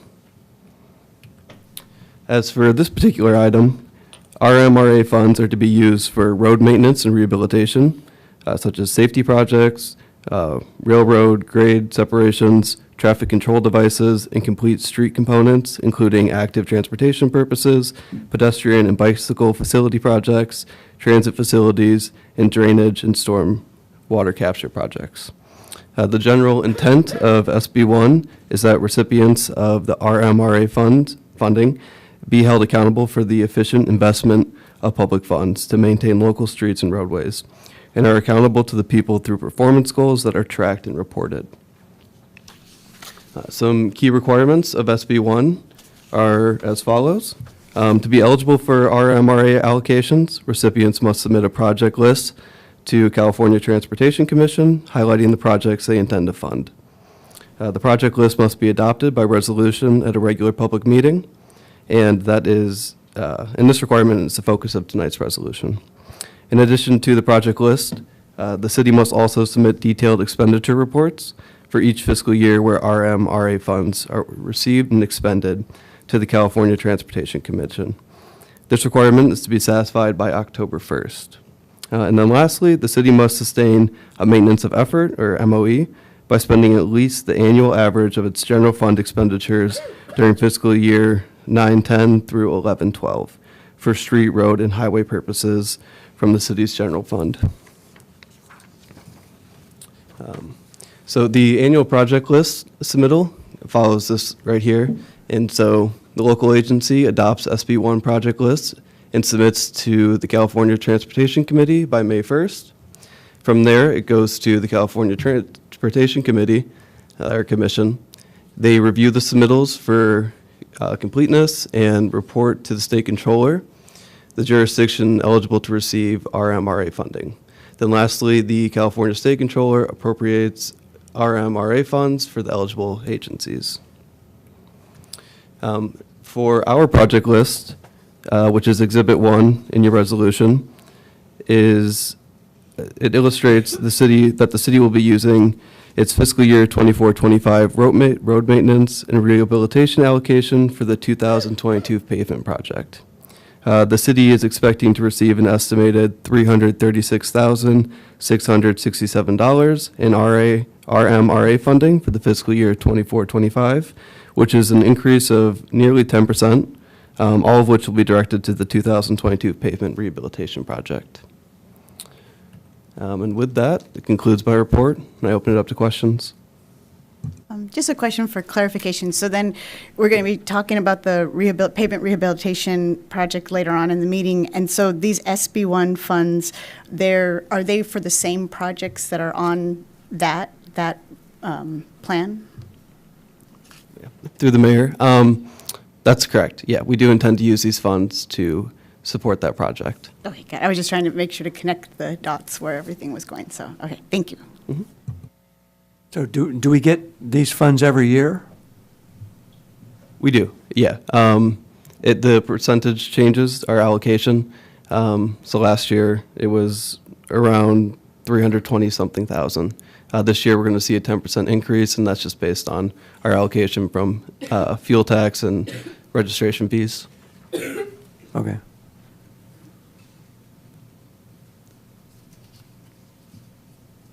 So we're approving the list? Is that what we're doing here? Yeah, that's correct. Not where the money comes from, but what the list is. Do we know what the money is associated with this list? How much is this going to cost? Oh, so we are going to submit a project list. That's going to be a different item? No, we're going to submit this to the state. You're going to submit this to the state? And tell them that we intend to use the money that they're going to allocate to us for the 2022 pavement rehabilitation project. They just want to know that we have a project that this money will be funded for, and it is within the guidelines of this bill, which is road maintenance rehabilitation. So my question is, do we know how much these projects are going to cost overall? Do we have any budget for those? I mean, not budget, but do an estimate for what those are going to cost? Maybe we don't. Just a question. Mr. Mayor, council members, just for clarification, what's before you is a requirement of Senate Bill 1 legislation. It's routine. it requires us to basically accept the money of $336,667. So to your question in regards to how much this project or the particular project that's in the resolution in your staff report, which is really one project, this 2022 pavement rehabilitation project under Exhibit 1 of Resolution 6306. Right. So this cost will be discussed in agenda item number 10. And yes, basically the RMRA money that's before you, or this agenda that's before you, we're going to be using this money for the 2022 pavement rehabilitation project, and that's it. That's the only project that we have identified as shown in Exhibit 1 of this council report. I get it now, yeah. Yes. Okay. All right. Any other questions? Okay. Open the public comment period. Anybody like to make a comment on the road maintenance and rehabilitation account for fiscal year 2024 to 25? Nodding heads, okay. Anybody on Zoom, Brian? Okay, thank you. Can you state your name and fill out a speaker slip when you're done? Thank you. My name is Julie Sigwart, and I drive a lot of our wonderful roads in the city. And I was just wondering, I see that we've got item number 10, if that's going to give a little more detail as to what we're going to be maintaining. I do know that Via Real over past, over by the Motel 6 in Sandingland is horrible. And I'm wondering if that's going to be part of that road maintenance, because it's just potholes everywhere. That's my only comment or question. Thank you. Thank you.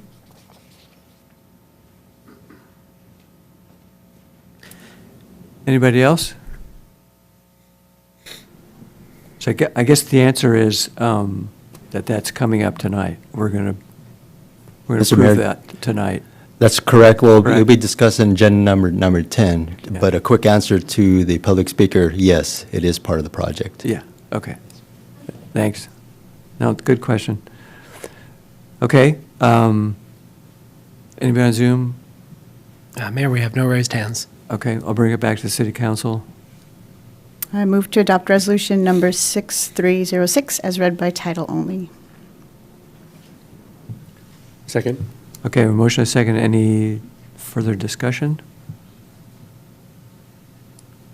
All right. Can we have a roll call vote, please, Brian?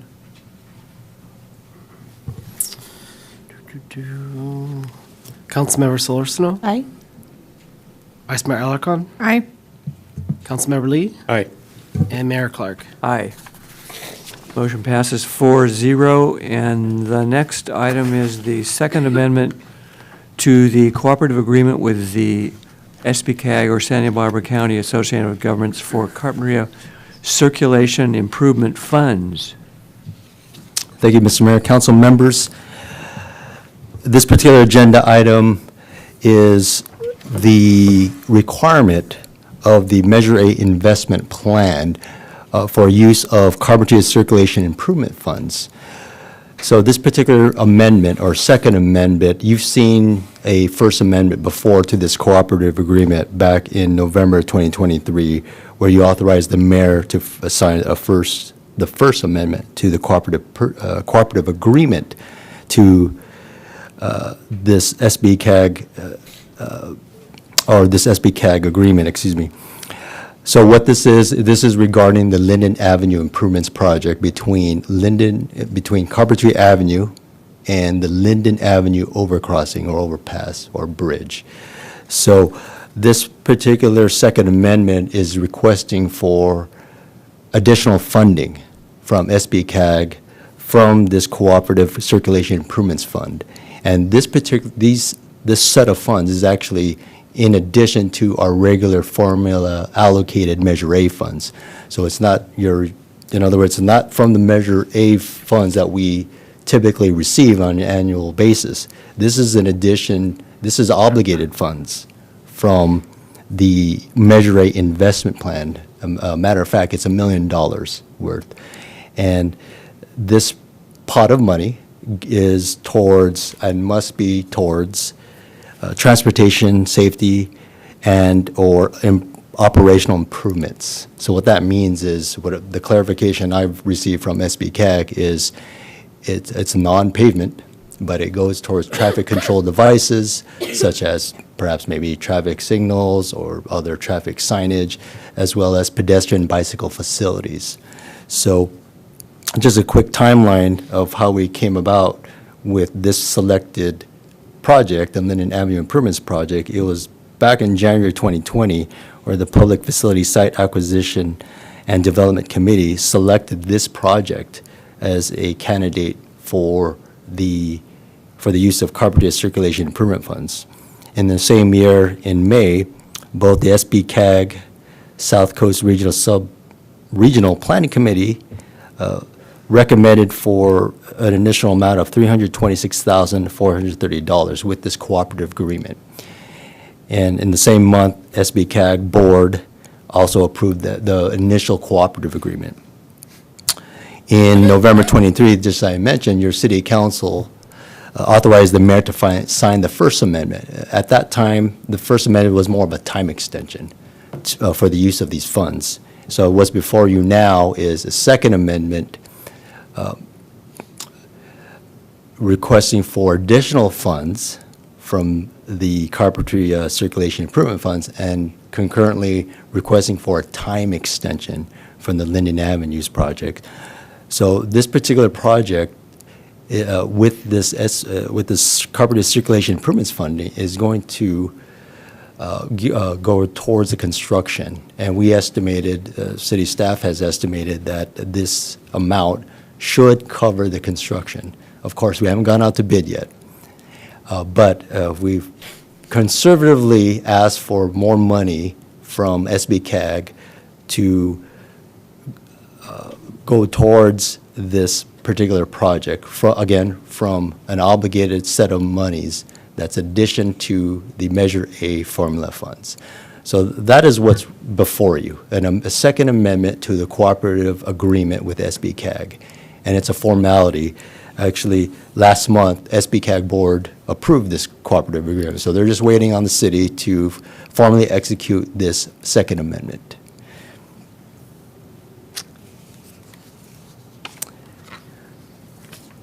In your staff report, it shows the particular funding that's involved. I mentioned the original amount was $326,430. The additional allocation from the Carpinteria Circulation Improvement Funds is $466,026, with a total amount of $792,456. And this particular amount should cover the construction cost until we find, we go out to bid and see what that bid comes in as. But in the meantime, again, this is a formality of the cooperative agreement per the Measure A investment plan, and is required of the city to do so in order to receive this money. And with that, that concludes my report. Thank you. Any questions? Yeah, so is this part of the Highway 101 funding? Is that connected to this as well, that from SBCAG? Through the mayor, Councilor Solorzano. So as part of the question was, is it connected to the Highway 101 corridor project? Yes. It is, because it's part of the Measure A investment plan. So the Measure A investment plan includes Highway 101 corridor improvements. So this is consequence to that as well. Okay, got it. And then you're saying that is it anticipated to cover like both the design and construction of the Linden Avenue Improvements Project? Is it yes, covering like all the different portions of the project? Oh, I apologize. I forgot to mention, the design phase is actually complete. The Right. design is actually was completed in December of last year. So we're shovel-ready with this project. Should the city council approve this additional allocation of circulation improvement funds. Got it, okay. And then last quick question is, so is this the only project that's receiving the funding from this Carpinteria Circulation Improvement Fund? Are there At this- others, or? At this time. Okay. There's only $1 million as far as that's available or obligated, excuse me, to the city. This $792,450 basis, that's about, what, three-quarters of it now. Okay, got it. So the remaining, we'll just have the city staff or really the Public Facility Site Acquisition and Development Committee could choose some other project that could use the remaining balance. But we'll bring a recommendation to that committee at such time as it hasn't been determined yet, but we haven't identified a particular project yet. Thank you for the clarification. Thank you. Anybody else? All right, we'll open the public comment period. Anybody from public like to comment on the Second Amendment to the Cooperative Agreement of the Santa Barbara County Association of Governments or Carpinteria Circulation Improvement Funds, basically for the cleanup work on Linden Avenue as you approach the overhead bridge? All right, anybody on Zoom, Brian? Mayor, we have no raised hands. Thank you. We'll close the public comment period and bring it back to the council. I move to authorize the mayor to sign the Second Amendment to the cooperative agreement with the Santa Barbara County Association of Governments for Carpinteria Circulation Improvements Funds. Thank you. I'll second. We have a motion and a second. Any more discussion? Seeing none, Brian, may we have a roll call, please? Councilmember Solorzano? Aye. Vice Mayor Alarcon? Aye. Councilmember Lee? Aye. And Mayor Clark. Aye. Okay, I think at this time we'll take a 5-minute break, if that's enough time for everybody. Very good.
Good evening again, and we're reconvening the Carpinteria City Council meeting for April 8th, 2024, and we are on agenda item number 9, which is to receive an update on the status of private parklets and provide direction to staff on permitting for permanent private parklets. Good evening, council. That was quite an alliteration to start things off there. Permitting of permanent private parklets. But that's what we're here to talk about. So going back to May of 2020, as part of our initial response to the COVID-19 pandemic, your council had passed a temporary outdoor business permit program. And this program was intended to allow businesses the opportunity to move their essential functions outdoors, either into the public right-of-way through a public parklet or into other privately owned outdoor areas, which I'm referring to here as private parklets. And this was done both to promote social distancing and to promote economic activity for these businesses during the pandemic. That initial temporary program has been expanded a number of times since then, most recently in December of last year, and it's currently set to expire on June 30th of this year. And so, in the initial rollout there back in May of 2020, we had a lot of businesses and even a number of organizations, like some of our local churches, take advantage of this temporary program to create gathering areas or outdoor patios in their parking lots or in their landscape areas. Since then, most of these parklets have been removed and most of those essential business functions have been moved back indoors. We do still have a handful of these private parklets that remain. There's 6 of them, in fact, that are still out there. Most of them are used still as kind of additional or annexed patio space for patrons. In one circumstance, it's used as kind of an outdoor gym area for one of our local gyms. They have some of their workout equipment out there under kind of a shade structure.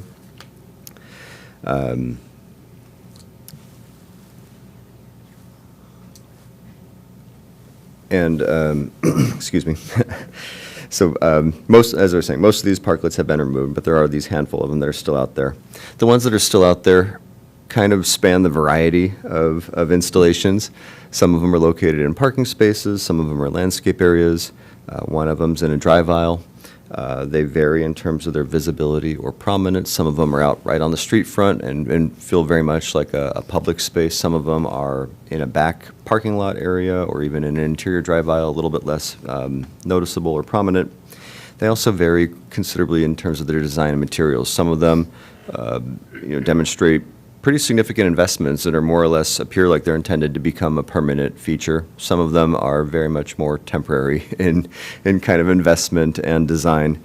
And given that these parklets were installed on a temporary basis, they may not all meet current safety standards in terms of things like accessibility, fire safety, even some of the requirements from ABC for having like an outdoor patron area where you could serve alcohol. This wasn't really the main gist of the exercise during this temporary stage, but there is now an interest from some of these businesses to see if they can make these parklets permanent and become kind of a permanent outdoor patron area. So come June 30th, with the expiration of the temporary program, the intention was that these private parklets would go away, and that those areas would get restored to whatever they were previously permitted for. So restored back to parking spaces, restored back to landscape areas, so on and so forth. But we do think we have some flexibility to create a process by which some of these private parklets could be allowed to convert into permanent outdoor patron areas. And the way that we propose to do this is to use what's called the development plan amendment process. So most of these buildings, commercial buildings and businesses, operate under a development plan currently, which is sort of like the master plan for the improvements and the use of the property. And most of them include a provision to allow for amendments to their development plan, either at a minor director level or at a major level, which would go back to either the Planning Commission or the City Council. And we believe most of these kind of patio areas or parklet areas could qualify as a minor director level type amendment. We'd have the option of referring these back to the Architecture Review Board for input to make sure that the design and the aesthetics is nailed down. We would be limited at the director level to only being able to approve parklets that comply with all the base zoning requirements. So if they needed an exception from, example, the landscape coverage requirements, that's not something that the director could do. That would have to get kicked up to the planning commission level. But we think for most of these, there's enough flexibility within these project sites, within the conditions of approval, within zoning, that most of them probably could be accommodated through a director level process.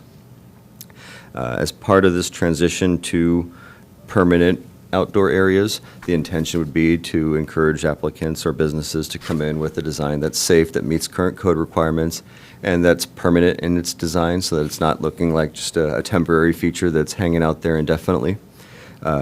And also for these patio areas or parklet areas to be integrated into kind of the rest of the design of the property, right? So it should visually and functionally integrate with everything else that's out there. We think that this process has the benefit of using our existing permitting tools, so we're not having to craft a new ordinance, we're not having to go back to the drawing board and create something from whole cloth. We think that there's ways through this process to streamline both the cost and time savings for the applicants themselves. They would need to apply for this permit and provide some plans and go through the process, but we have some ways in mind that we think we can kind of speed this process up and keep costs down to a minimum for the applicants. Importantly, with the upcoming expiration on July 1, we have been entertaining the idea that we could honor sort of a grace period. So if businesses that want to make this transition come in and apply with a complete permit before the July 1 date, then we would kind of grandfather or give them a grace period to transition, make that change to a permanent parklet and not require them to remove their existing temporary parklet while they're working through the process. Businesses that don't apply by that date or that aren't making a good faith effort to continue through the process, they would be required to remove their temporary parklet, and then they could go through this process at any time in the future at their own pace. One of the key sort of changes that's happened here in recent years that makes this permit path possible for a lot of these businesses is the passage of a recent assembly bill called AB 2097, which grants a parking exemption for most types of new development that's near transit. So this was adopted by the state legislature in 2022. It took effect last year. We haven't seen a lot of use of it here in Carpinteria yet, but it is being utilized. It applies statewide, including in the coastal zone. And what this law does is it prohibits a local jurisdiction from requiring minimum parking standards on most types of new development. So this is very broad. It captures basically all new residential and most new types of commercial development, excluding hotels and other types of lodging facilities and event centers. And it applies within a half mile of qualifying public transit stops. And the one qualifying public transit stop in Carpinteria is the Amtrak train station right downtown. And so when you apply that half mile radius, I recognize it's a little bit hard to see, but it nearly covers the entire downtown. So it goes all the way up to just past Highway 101, clear down to the beach, nearly all the way over to Carpinteria Creek to the east, and just about over to Santa Monica Creek there on the west. So essentially, nearly all of the businesses that are out there now that have private parklets or that had them in the past and that might be interested in bringing them back could conceivably leverage this law. And what it would do is it would allow them to propose to make their parklets permanent or create a new outdoor patio space on their properties, and it wouldn't trigger any additional parking requirements for them. And this has been one of the big, kind of burdens or challenges in the past to businesses being able to intensify their use or expand their amount of seating is how do they tackle parking, right? If they can't provide it on site, then they were faced with needing to potentially pay the cities in lieu fee or go through a discretionary process and try to get some kind of a reduction granted by the planning commission or city council. So this considerably streamlines that process for an applicant. While we can't require parking for these parklets, then there are other things that we can do to try to offset some of that impact through conditions on these permits. So in the PowerPoint slide here, I kind of highlight just two very basic, simple ones that would be easy to impose on most of these projects, and that's requiring additional bicycle facilities on these properties, whether that's bike racks or secure storage areas. It also would be relatively easy to condition these projects to require various types of employee subsidy or incentive programs to encourage their employees to use alternative transportation, whether that's a bus pass or some kind of a incentive or reward for folks who ride a bike in or carpool into work. Tools like that are already out there that we use to some degree already on a handful of projects. We could keep doing that. The staff report gets into some other kind of larger, more structural examples that the council could consider down the road in terms of larger investments in alternative transportation infrastructure, helping to roll out something like a micro-mobility network like the bike share program in the city of Santa Barbara. Those are down the road. We're not going to get to those on private parklets, but it kind of highlights the way that local jurisdictions are trying to respond to AB 2097 and how that will change how we handle parking and transit in these downtown areas. And so we really just wanted to bring this to your council's attention, let you know this is the way that staff intends to handle private parklets. Hear back from your council if you have any comments or concerns. There has been a little bit of outreach to this date with affected businesses, talking about kind of what this process might look like.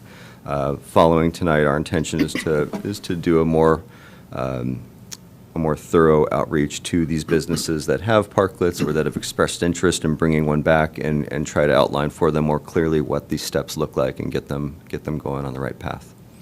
And I'll wrap it up there unless you have any questions. Okay, any questions? Yeah. Go ahead. Go ahead. Thank you for your presentation.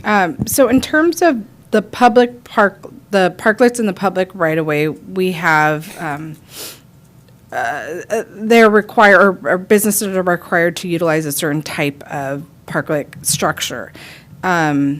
With this, given that it's in the private parking lot or private area of the business, is this separate? Would they be required to utilize the same type of structure that we've mandated for those in the public? Vice Mayor Alarcon, that's a good question. In this case, because these are on private property, our intention was that we would give businesses a little bit more flexibility to design these areas to better relate to their existing improvements. And so that's why we thought we would use the Architecture Review Board process to help kind of still facilitate a quality design, something that looks nice and that's appropriate, but that has a little bit more flexibility than the pre-designed option that we came up with for parklets in the right-of-way. Got it. And then my other question for you is, what would be a typical, maybe not typical, but what would be the cost of something like this to go through if we're talking about the most streamlined approach? That's a good question. We don't have this fully cooked yet. Our minimum kind of planning project deposit is $2,500, and that's a retainer essentially. Mm-hmm. So then we get assigned to a planner and they'd bill their time against it. What we're hoping to do is we wouldn't bill all the time to the first parklet, but as part of the first parklet is use that process to kind of develop a staff report template for ARB, a template set of conditions of approval, template approval letters that we could then tee off of for subsequent parklets and substantially move those processes along a lot faster and at considerably less expense for the applicants. Thank you.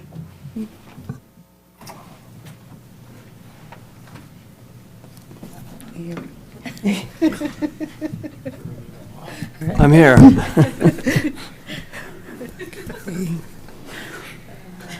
Okay, I have a couple questions. So of the existing 6 businesses that have the private parklet space, have any expressed any concerns with the upcoming June 30th deadline for the outdoor business permit? Nothing comes to mind recently in terms of businesses that have reached out to me, just recently. Historically, right, when we've had past expiration dates coming up, some of the businesses have said, hey, what would the process look like to do this on a permanent basis? There's interest out there. I think everyone was just kind of in a holding pattern, waiting to see how long this temporary program was going to be extended. Okay. And then what that process might look like if a business wanted to make these permanent.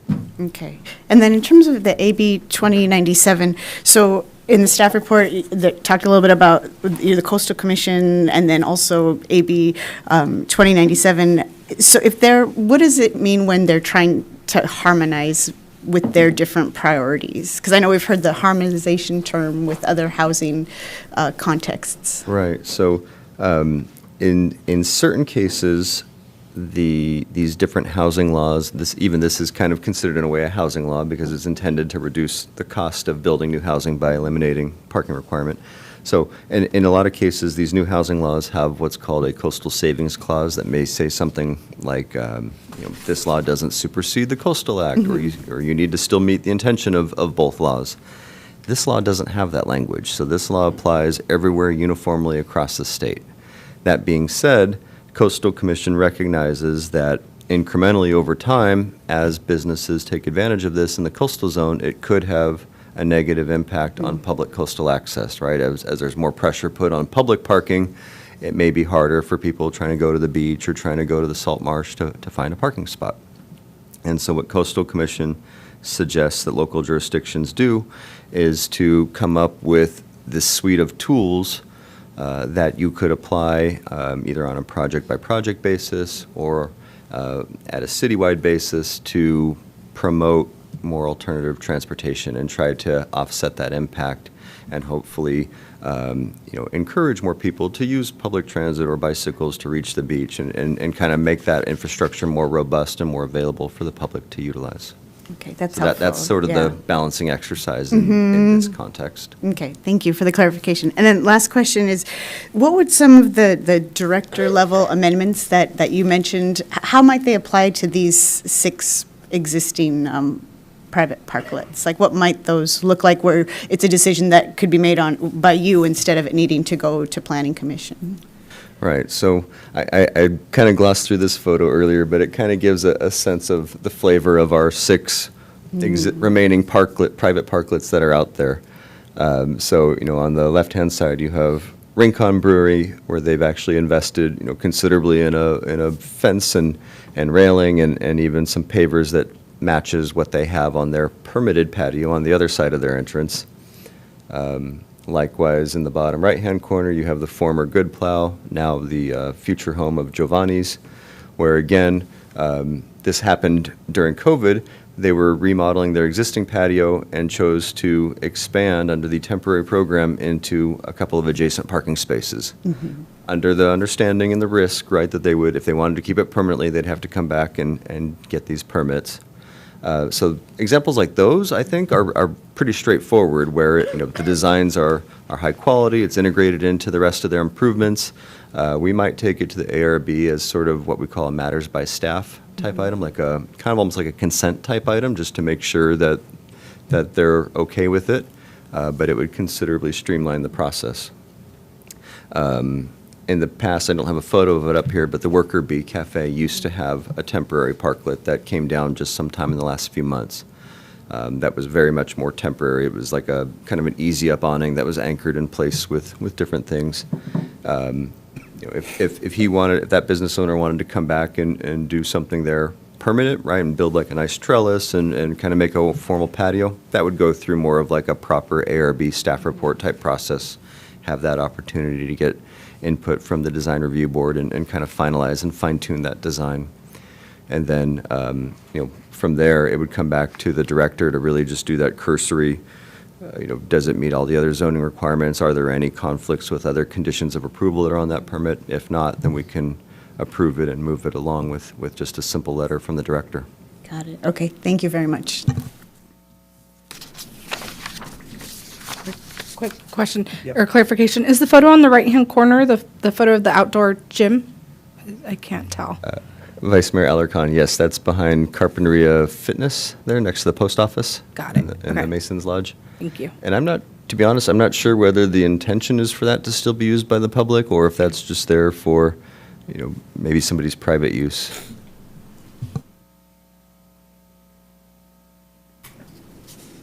All right. Any more questions? Thanks for your help, Roy.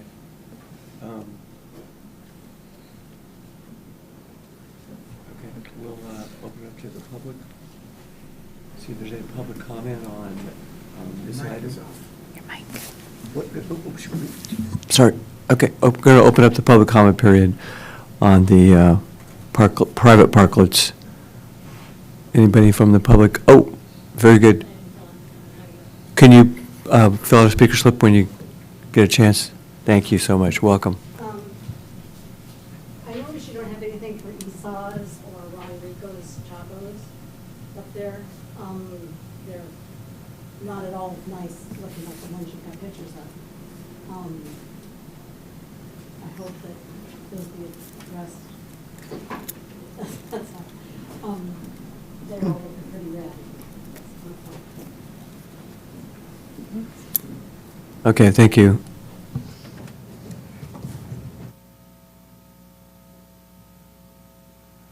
Welcome again. Can you fill out a speaker slip again? Yes, I will. Julie Sigwart, these all look like they're private property. I didn't even know that the Rincon one was not, was an actual parklet. I thought that was a permanent structure.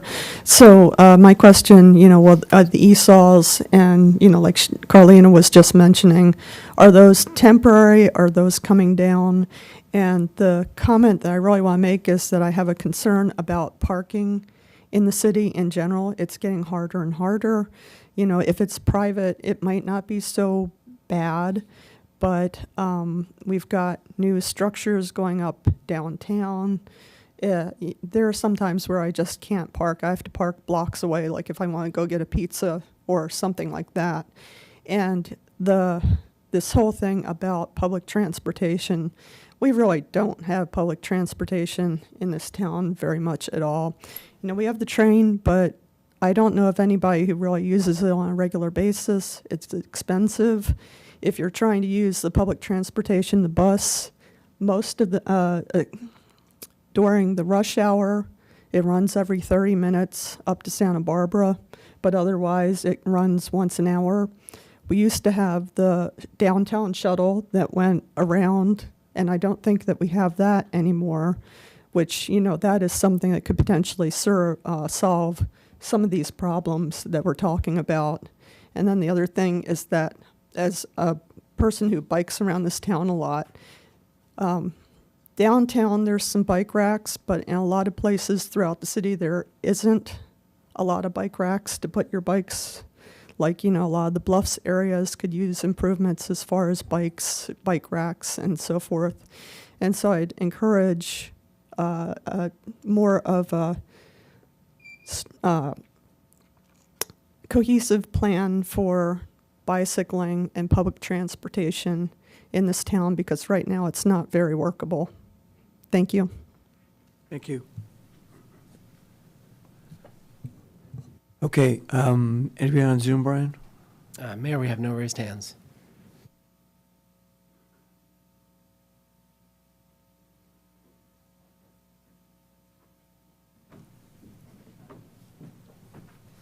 Through the mayor, if I can, just while we're waiting. Yeah, of course. I did want to clarify for the benefit of Ms. McInerney and Ms. Swigart that the parklets at both Esau's and Don Roje are out in the public. Those are what we call public parklets, and those are intended to either be phased out entirely or replaced with the city's approved public parklet design if those businesses choose to apply. I understand Esau's has applied. John can confirm to have one of our new public parklets. I don't know whether he's heard at all from Don Roje. Nothing yet from Don Roje. So unless they do apply for one of the city's public parklets, which we discussed some time ago, the one there at Don Roje would get phased out here in the near future. Okay. Okay, we have another speaker slip from Rogelio Delgadillo. Delgado? Yes, Rogelio Delgado. I have a question. How long can this be, this temporary parklets can go on as temporary? Months? Years? I think that these issues, problems should have been addressed some long time ago. But if according to this, council members are going to vote for permanent private parklets, correct? If that is so, I think that if it's good for the city, for Carpinteria, for the residents, I think that we should be all on the same boat and fix this ASAP. Thank you. Okay, thank you.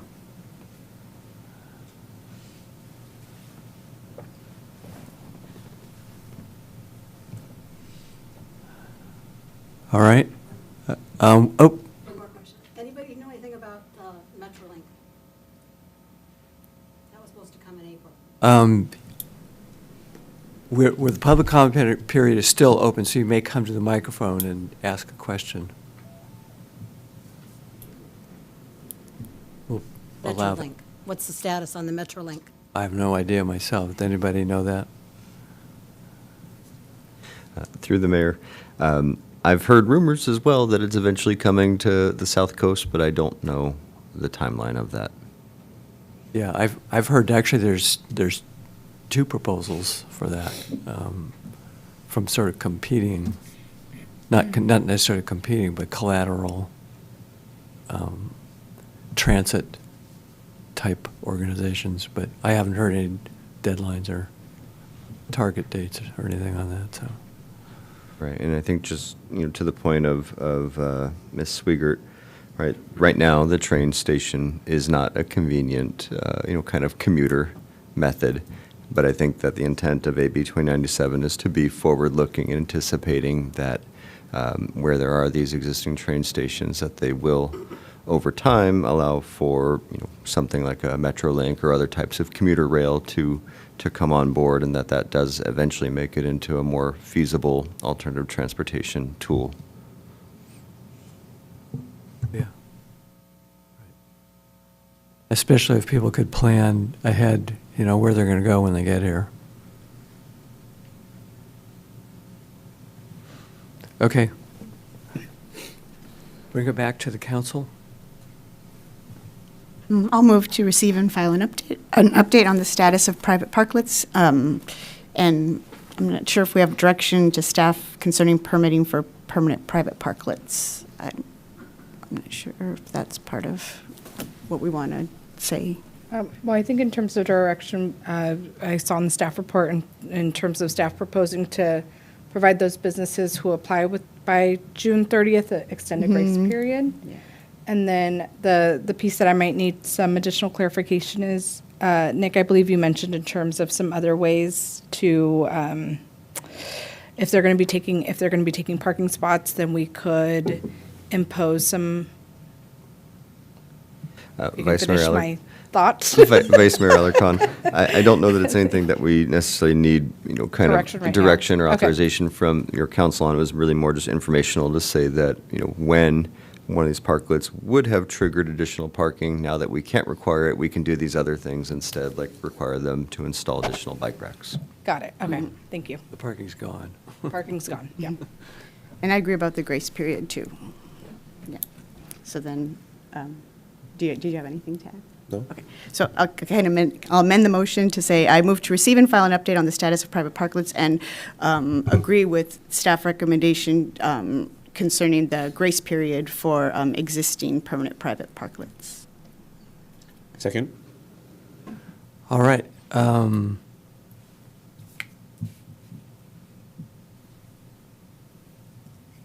in favor, say aye. Aye. Okay, all opposed? Motion passes 4-0. So we're on item number 10, which is a construction contract for the 2022 pavement rehabilitation project to Toro Enterprises, Inc., and agreements for related construction management, inspection, and testing services.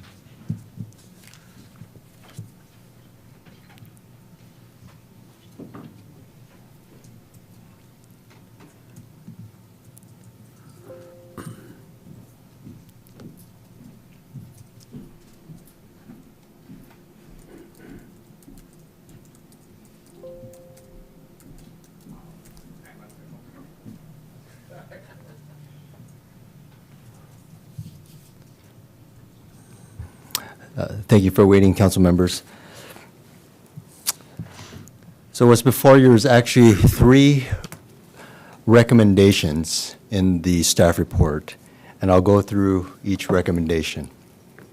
The first recommendation is to award a construction contract to Toro Enterprises in a total base bid amount of $5,416,217 for the 2022 pavement rehabilitation project. The next 2 recommendations are consulting agreements. One for Philippine Engineering for construction management and inspection services. The second consulting agreement is with Cotton Shires and Associates for materials testing services.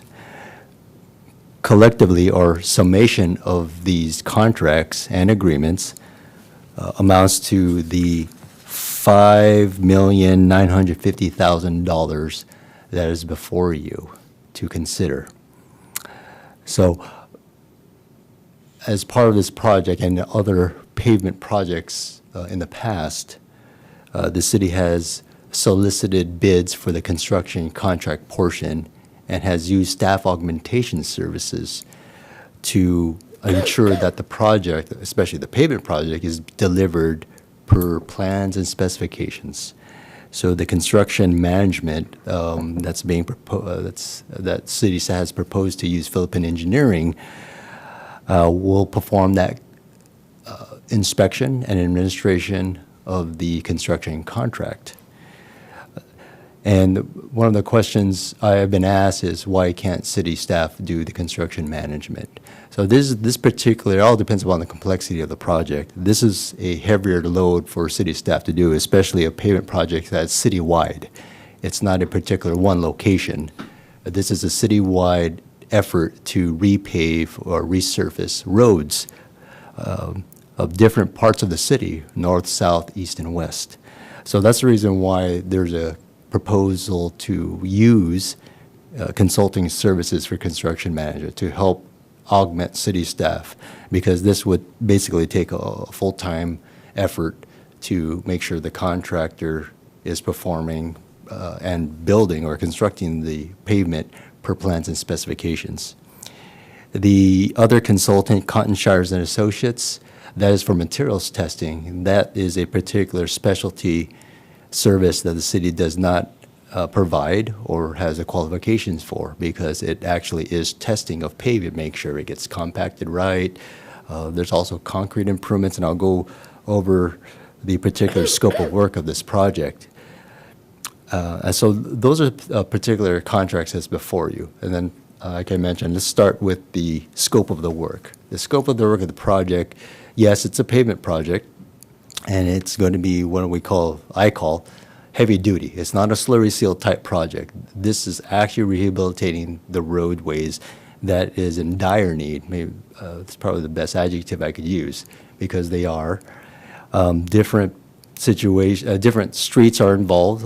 Your arterial streets, your local streets, your collector streets, and it's based off the pavement management system. That's how these particular streets are selected. And I could go over that whole process should you ask for in our questions after this.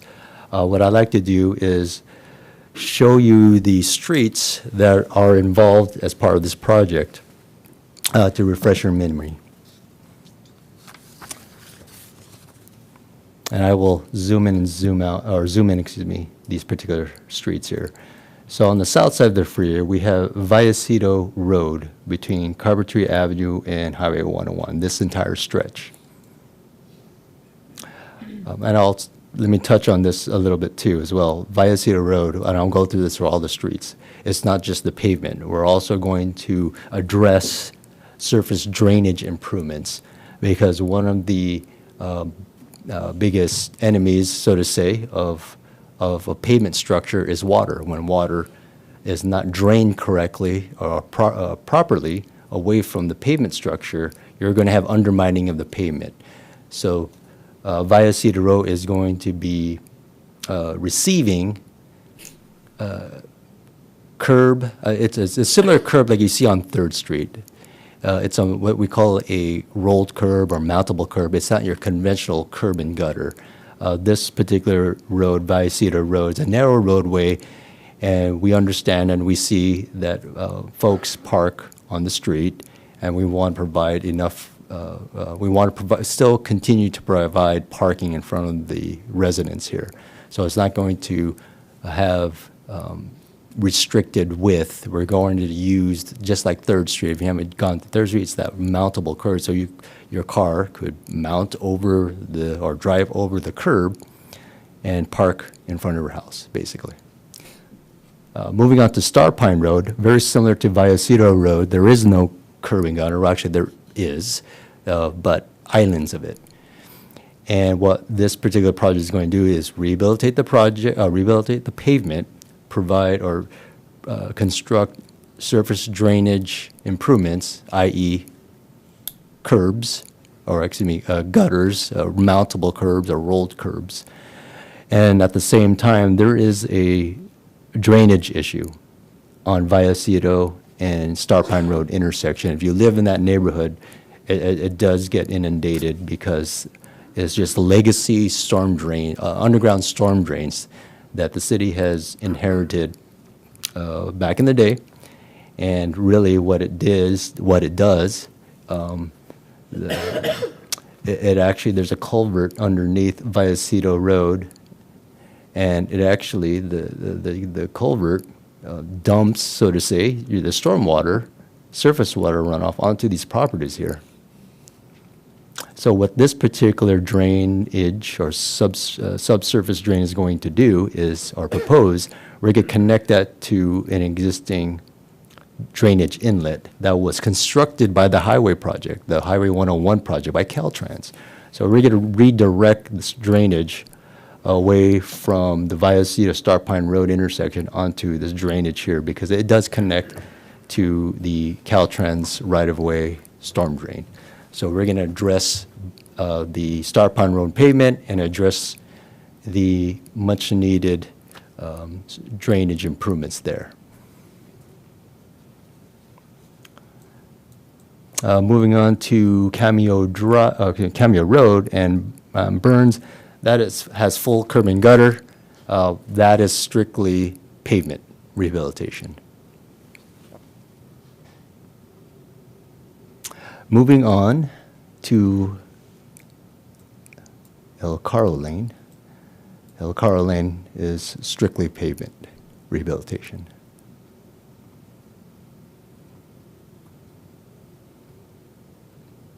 Going to the beach neighborhood, Dorrance Way, very similar to 3rd Street. It's going to get the same type of treatment, pavement and mountable curb or rolled curb treatment. It's also going to be colored. That's a particular theme of the beach neighborhood. Moving on to the Concha Loma neighborhood, this is strictly pavement rehabilitation. Well, let me take that back. This has a particular theme as well. It's not the typical concrete rolled curb. It's actually asphalt or asphalt dike or asphalt curb. That has been installed on Calle Ocho back in 2021.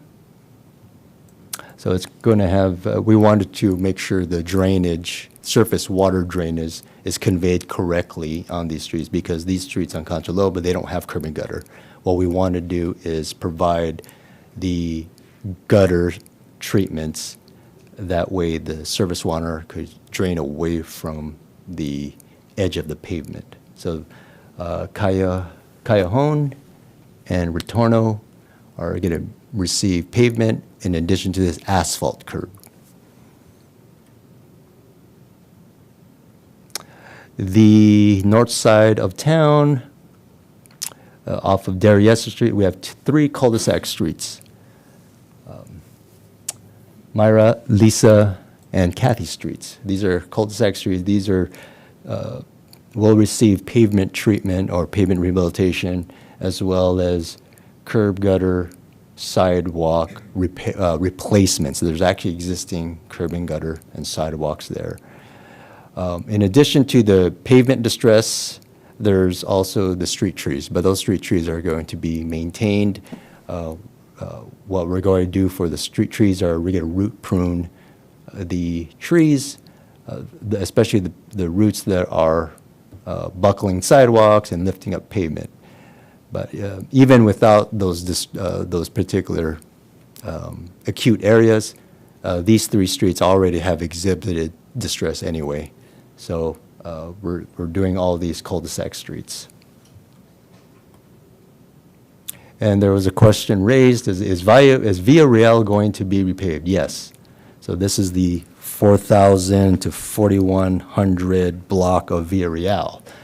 From the intersection, the entire intersection of Cravens Lane and Via Real intersection, all the way up to where Caltrans stopped their paving of the Santa Monica Road intersection traffic signal improvements, basically where Motel 6 is at.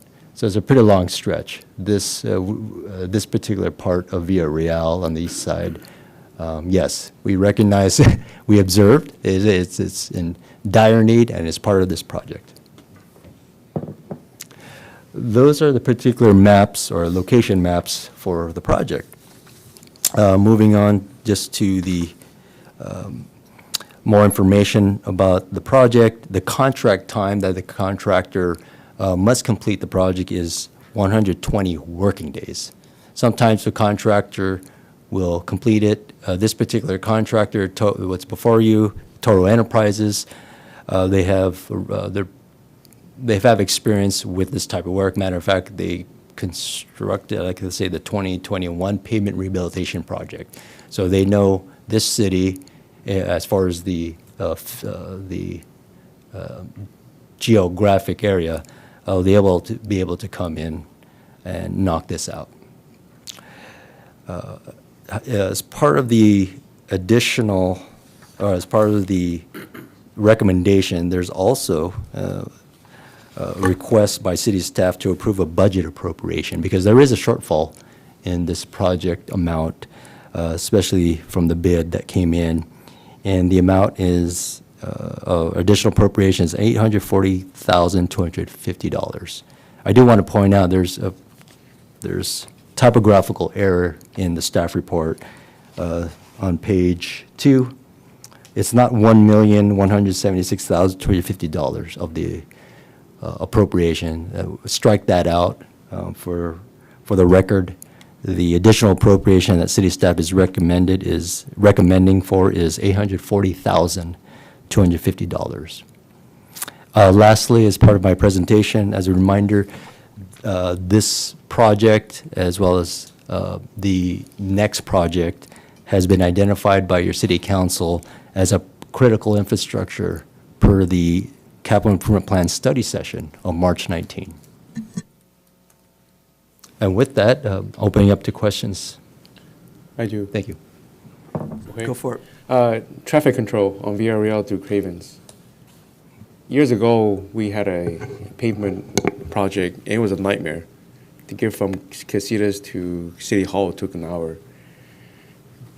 Do you know the plans what Toro wants to do, or do you have an idea what they plan to mitigate those issues? Sure, Councilmember Lee through the mayor. So temporary traffic control plan is a requirement of the contractor to prepare or develop and implement. So we'll ensure there will be public inconvenience, no doubt about it, especially when it comes to construction. And we understand this particular segment of Via Real is heavily used. So whatever temporary traffic control plan that Toro Enterprises proposes, we're going to scrutinize that plan. So it's going to be reviewed by myself. We're going to have it reviewed by maintenance staff. We're also going to be having it, I'm going to probably send it over to our consulting traffic engineer just for peer review. But yes, there is a requirement for an organized temporary traffic control. Yeah. Anybody else? Yeah. So I appreciate in past presentations, you've talked about the engineer's estimate and why that often it's not meant to be a one-to-one match to any potential bids. But given that the engineer's estimate for this project was so far from what the bidding came out as, is there some, going forward, is that engineer's estimate planned to maybe be calculated differently, or because the sticker shock of it is pretty considerable? Yes, Councilman. Question. Yes, Councilmember Solorzano through the mayor. Very good question. It's actually this question that all agencies have been struggling with. We have engineers' estimates, architects, and professional estimates that come in during the design phase, and it's based off of most time it's based off recent historical prices. So yes, we're not contractors, but based on historical prices, recent prices. When I say recent, it's typically 3 years or less, maybe 5 at most. But those are historic, and then there's a multiplier that goes into it, typically to adjust for adjusting for the present value cost. So you have a past cost, and we need to adjust it for present cost. And to your question is, are we going to be seeing this? Perhaps. The trend right now we've been seeing is we have an engineer's estimate. It comes in higher. Why is that? And the theory is, or what has been actually factors of costs going up high, or that come in higher than engineers, it's timing. At the same time, it's shortage of labor. It's also timing in regards to supplies and materials. By the time a construction estimator from that construction company goes out to a subcontractor, goes out to a vendor, material, they get that price, they plug it in. They say, okay, and then by the time the bids are almost due, they perhaps checked with their vendors again. Is it still price? Yes. Oh, well, no, it got higher. Oh, shoot, we got to adjust. I've been a construction estimator before in the private sector, and that's what we do at the time. We check with we actually pick up the phone at the time, and we just say, hey, are your prices still good? And sometimes it's like, well, no, it went up. Why is that? It kind of like gas prices. I can't even explain gas prices because they go up high. But it's inflation. It's inflation, and I know it's not a particular, there's no one real reason why bids are coming in higher. I've shared with you, your council, news articles about this. It's not just the public sector that's being affected. You have private sector being affected. The news article I shared with you last month, I mean, it was a news article about kitchen remodeling. We all could relate to kitchen remodeling. Kitchen remodel design goes out, it goes out to bid, or homeowners go out to bid, and it's like, oh, well, it's over the price that I budgeted for. Why is that? And those particular factors I just mentioned goes to that.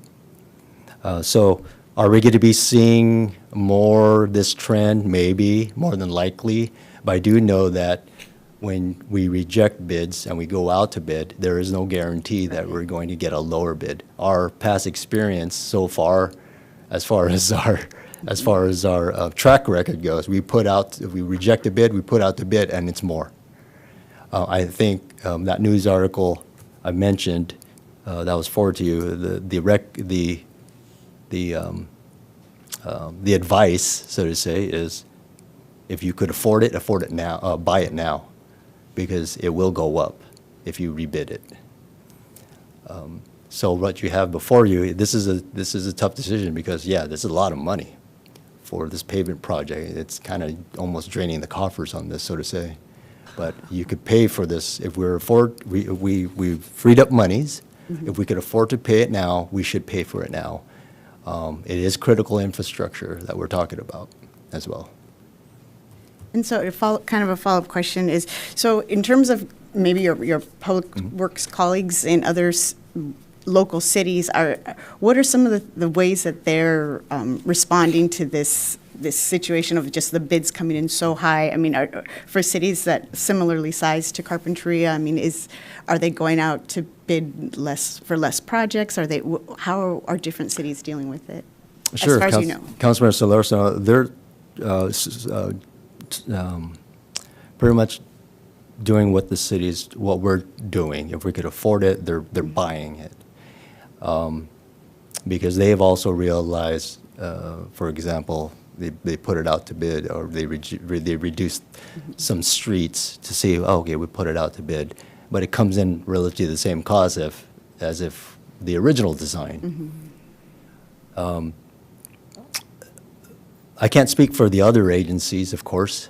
City of Santa Barbara, big City of Santa Barbara, who basically almost could afford anything, or more revenue than us. They're basically just appropriating more funds. Okay, the bids are coming in high, we got to appropriate more funds because we got to get this project going. So that's the City of Santa Barbara, who could afford a lot of projects, but they're saying that's, okay, well, they're not immune to the market trend either, but they just have the funds to purchase these goods, or this, in the particular case, the contracts. Thank you. I appreciate just the fuller context for why we're here right now with this project. So to follow up on that, you just mentioned the word appropriation, and we have in ours, Measure X 1.5, and then additional appropriation 4.3.5. So what does appropriation mean? Where does that money come from? Sure. Mr. Mayor, council members, in your financial considerations part of your staff report, appropriations basically means monies that were not originally budgeted, you're taking from another funding source, internal funding source, and appropriating it more into another funding source, or in this particular case, it's one account to another. And in financial considerations, there's different funding sources that we recommend to appropriate monies, transfer monies basically. $500,000 from Measure X, $240,250 from the General Reserve Fund, and $100,000 from the Measure A Fund. So you sum all that up, that's your $840,250 of appropriation. So Measure X. But this General says Reserve Fund. 4.35 million. Mr. Mayor, where are you at? I'm on page 3. Okay. And there's a little table with blue headings at the bottom saying revenue and expense. Oh, yes. So this is basically this table here, it's a summary of comparing the revenue and the proposed revenue in order to cover the expense. So. But I'm just saying that it sounds like, 4.3 million is different than 846,000. Oh, I see. The additional appropriations is 4 million. I realize I'm missing something. Oh, so no, that's okay. I want to know what it is. Oh, yes, sure. Oh, yeah. Oh, yeah, sure. Yeah. We have Gilbert Valenzuela, our finance manager. So the project does have a funding gap between the expenses and the current revenues, or the current expenses for the fiscal year 20, or the 21-22 pavement rehabilitation. So what we're doing is we are moving money from other CIP projects. We're going to be defunding them, and then we're going to be moving that over to the 22 rehabilitation project. So where you see the gap, if you go on page 4, you'll see that we're taking money from the City Hall solar generation, the CARP library project, the 23 pavement maintenance project, and the CARP high school crosswalk. And we are going to defund, so total of Measure X, we're taking away 2.1 million, RMRA 234,000, and then Measure A 765,000, and we're going to move that over to this project. Then in addition to that money, we're going to ask for an additional appropriation of 800,000 from the general fund or something in current year, yes, in Measure X and general fund, and a little bit of Measure A, and then we will be using some additional funding in next fiscal year to complete the project. Yeah, all this name, these year numbers for the projects that get a little confusing. So but the 2022 is borrowing from the 2023 program. Correct, and these other projects. Unfortunately, with the increase in the bid, we just had to come up with some, I guess, creative ways to fund the project, and it is, moving some of the other projects, deprioritizing them, and moving them off a year or two. Yeah. Okay, thanks. And then back to John. You know, it seemed like when we were doing this, and we got a estimate of 2.5 million or whatever it was, it seemed like that was doable, but this is the big piece of the pie. Are there any of these particular streets that we can do later? One thought comes to mind is the cul-de-sacs off of Dariessa. That the streets aren't bad there, but it's the trees that are uplifting the sidewalks. But I mean, I'm just using it as a question. Is there anything that we can defer?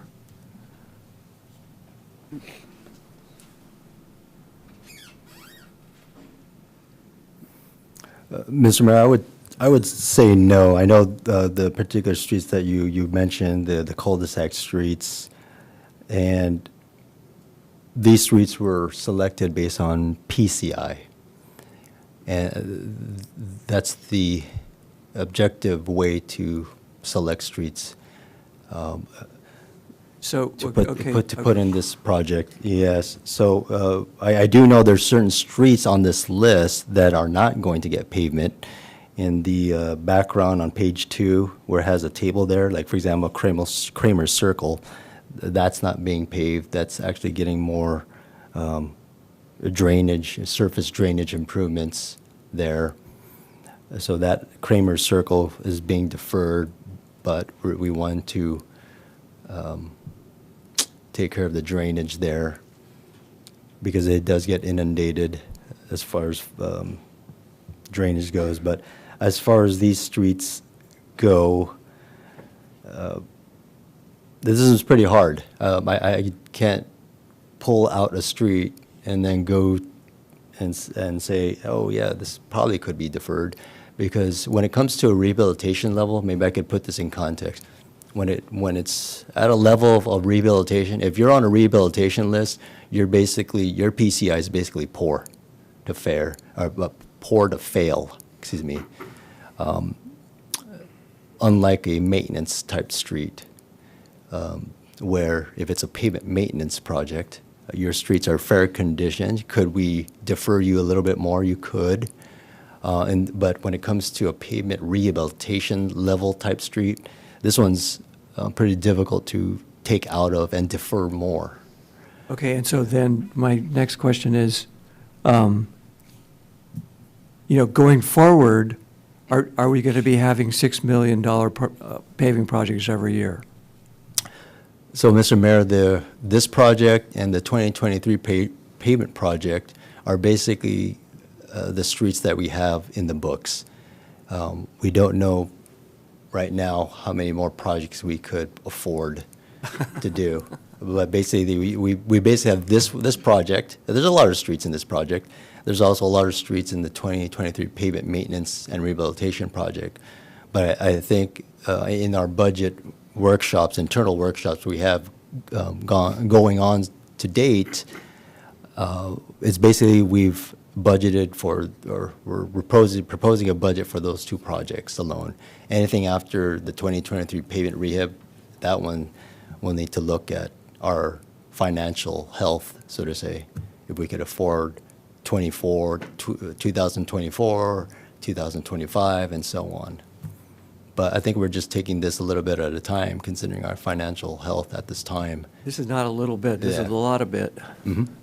Can I ask a follow-up question, a related one? Go ahead. John, just to clarify too, I thought I remembered that in terms of like, once we go out to bid for a project, if we wanted to make changes to it, wouldn't we be limited to the type, like the amount of, if we wanted to take out streets, I mean, we're limited to doing that before it becomes like a new project that we have to go rebid for. Is that accurate, or? That's pretty accurate as far as the question goes. So when the owner, i.e. the city, starts making changes during construction, it's called a contract change order or extra work. So in our project specifications, or the bid documents, it does stipulate how much amount you can change an owner, because once you start changing a certain percentage of that work, now the contractor is entitled to negotiate a new price. Like, for example, you start adding more work. Say, okay, well, I didn't bid it this way. So I'm according to our specifications, I'm entitled to negotiate a work or some additional price. And vice versa. If you start taking out work, a contractor's entitled to a price negotiation as well. It's like, well, I didn't bid it this way because I bid it to make a profit as well.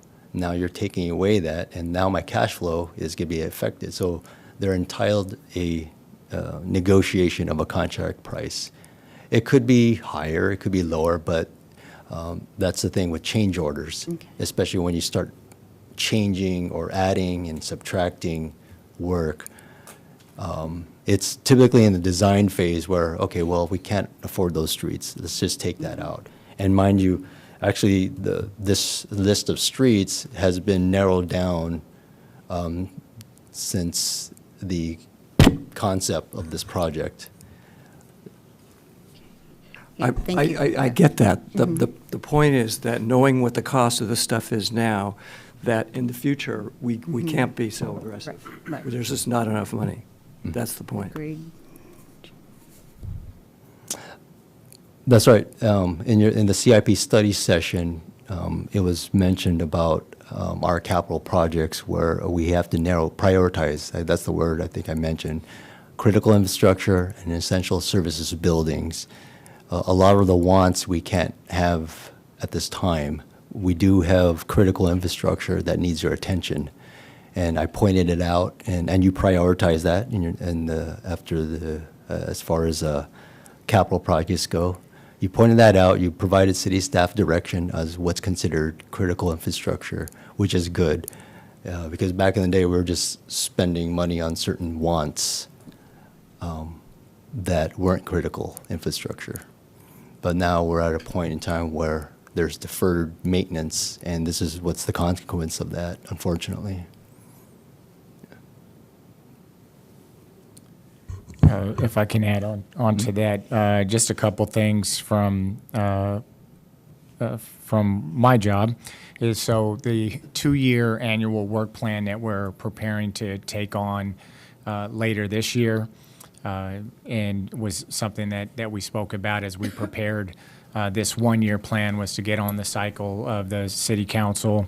And so that, we've proposed in our budget, 3 workshops as of right now out to the community, some things that they'll be able to do in terms of advising the council as to where the priorities are, is the public will have an opportunity to talk about, what their priorities are, working in potentially what those streets are.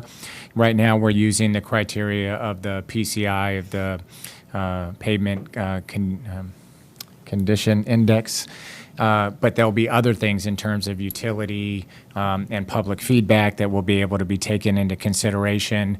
And I will say that we have received a draft of some polling information that I think, 371 voters from the city, and streets were the #1 overwhelming priority. It dwarfed senior centers and senior programs and anything else that was out there with streets.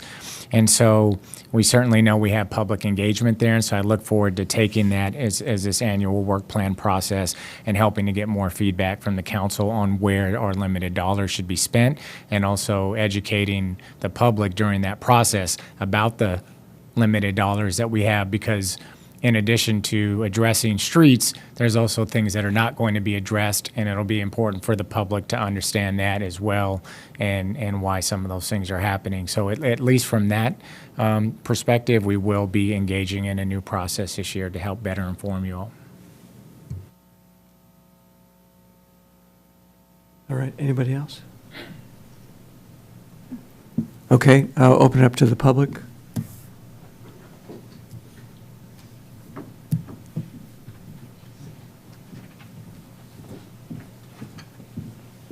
Thank you, sir. Fred Shaw. Good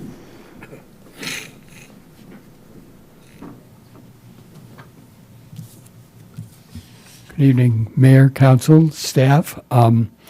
As someone who lives at the end of Dorrance, I'm thrilled to hear that they're going to repave it. About time. I do have a question about the curb and gutter, John, and maybe you could address that. Dorrance is probably the narrowest street that runs through to Linden in the whole beach neighborhood. That being said, because of that, people park. When they park there, they park, it's all still in the public right-of-way, but they park half in the street and half on, well, I don't know that it's private property, actually it's city property as you're driving along, and it's very narrow for two cars to pass each other on that street. And I'm wondering, if we're putting in a curb and gutter, how many people, when they park on that street, are going to park and drive up over that curb to park and still stay more out of the street right-of-way itself. So I'm thinking that's something to consider if you curb and gutter all the way along Dorrance. Thank you. I think that's a good point. Thank you. Anybody else from the public? Anybody on Zoom, Brian? Mayor, we have no raised hands. Okay, thank you. We'll bring it back to the council for a motion. All right. I move to award a construction contract to Toro Enterprises, Inc. in the total base bid amount of $5,416,207 for the 2022 pavement rehabilitation project, and authorize the city manager to execute an agreement with Flippin Engineering to provide construction management and inspection services for an amount not to exceed $311,000 and $320 for the 2022 pavement rehabilitation project, and authorize the city manager to execute agreement with Cotton Strides and Associates, Inc. to provide acceptance materials testing services in amount not to exceed $86,790 for the 2022 pavement rehabilitation project, and approve a budget appropriation in amount of $840,000, $250 to the Capital Improvement Fund of the fiscal year 2023 to 24 Capital Improvement Program budget for the 2022 pavement rehabilitation project. I'll second. Okay, beautiful. Brian, may we have a roll call, please? Councilmember Solorzano? Aye. Vice Mayor Alarcon? Aye. Councilmember Lee? Aye. And Mayor Clark? Aye. Okey dokey.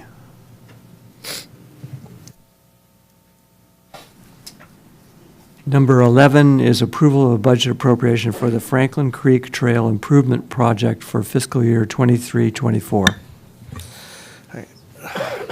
Good evening, Mayor, council members, member of the public. The next item is a request for additional appropriation for the Franklin Creek Trail Improvement Project from Measure A reserves. So the Franklin Creek Trail Improvement Project was approved as part of the fiscal years 22-23 and 23-24 CIP budgets. Initial projections estimated a combined $297,100 in appropriation for the 2 fiscal years. Initial funding for this project assumed $13,200 in Measure A apportionment and $283,900 from a Measure A grant. Life to date, the project has incurred just over $198,000 in expenditures. As staff was filing a request for grant reimbursement with the county for the Measure A grant, it was discovered that the grant reimbursement allocation is actually 25%, or just over $74,000 versus the projected amount of $283,900. This results in a funding gap of $209,625. To cover this funding gap, staff is recommending an appropriation from Measure A reserves that are not currently appropriated or encumbered for any other purpose in the amount of $209,650 to transfer to the CIP fund to cover this project. Staff has also updated procedures to verify grant reimbursement amounts during the CIP budget process to ensure that this does not reoccur in the future. And then I'm happy to answer any questions you may have. Mr. Mayor, council members, just to dovetail off Gilbert's presentation there, it was inadvertently proposed, the Measure A, so the accounting part, we're trying to correct, and what Gilbert has proposed, or as far as staff recommendation goes, it does make that correction for this project.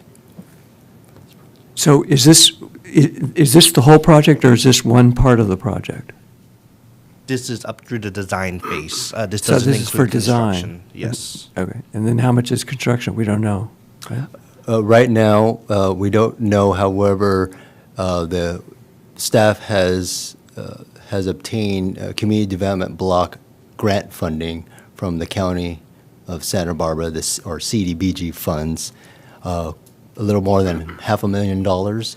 So we're still continuing on to seek more money to see if we could fund the whole thing with the construction phase. But right now, we're still in the design phase. We're actually haven't received approvals from the Architectural Review Board yet, so we're still early on. So we don't know how much construction is going to cost yet? Not at this time. But we have funds that are going to be approved by the County Board of Supervisors, the CDBG funds, Community Development, and I just mentioned $500,000 that's going to go to their board next month. So we're keeping an eye on that. But it's looking favorable. It just has to go through formality with the county board, and we don't anticipate any issues with our project. Okay. Yeah. Thank you. Anybody else? So just to confirm then, the budget appropriation, the additional one is coming from Measure A completely for the project? Correct. Okay, got it. Thank you.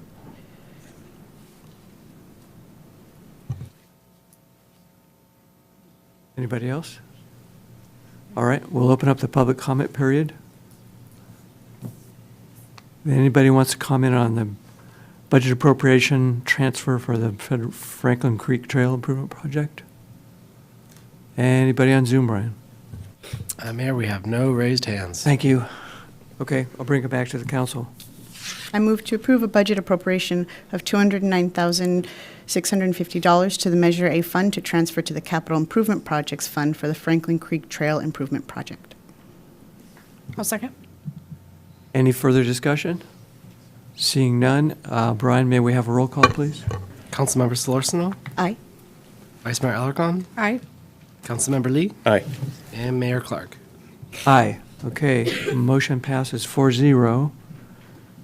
And the next item is number 12, Senate Bill 329, and potential adjustments to City Council compensation.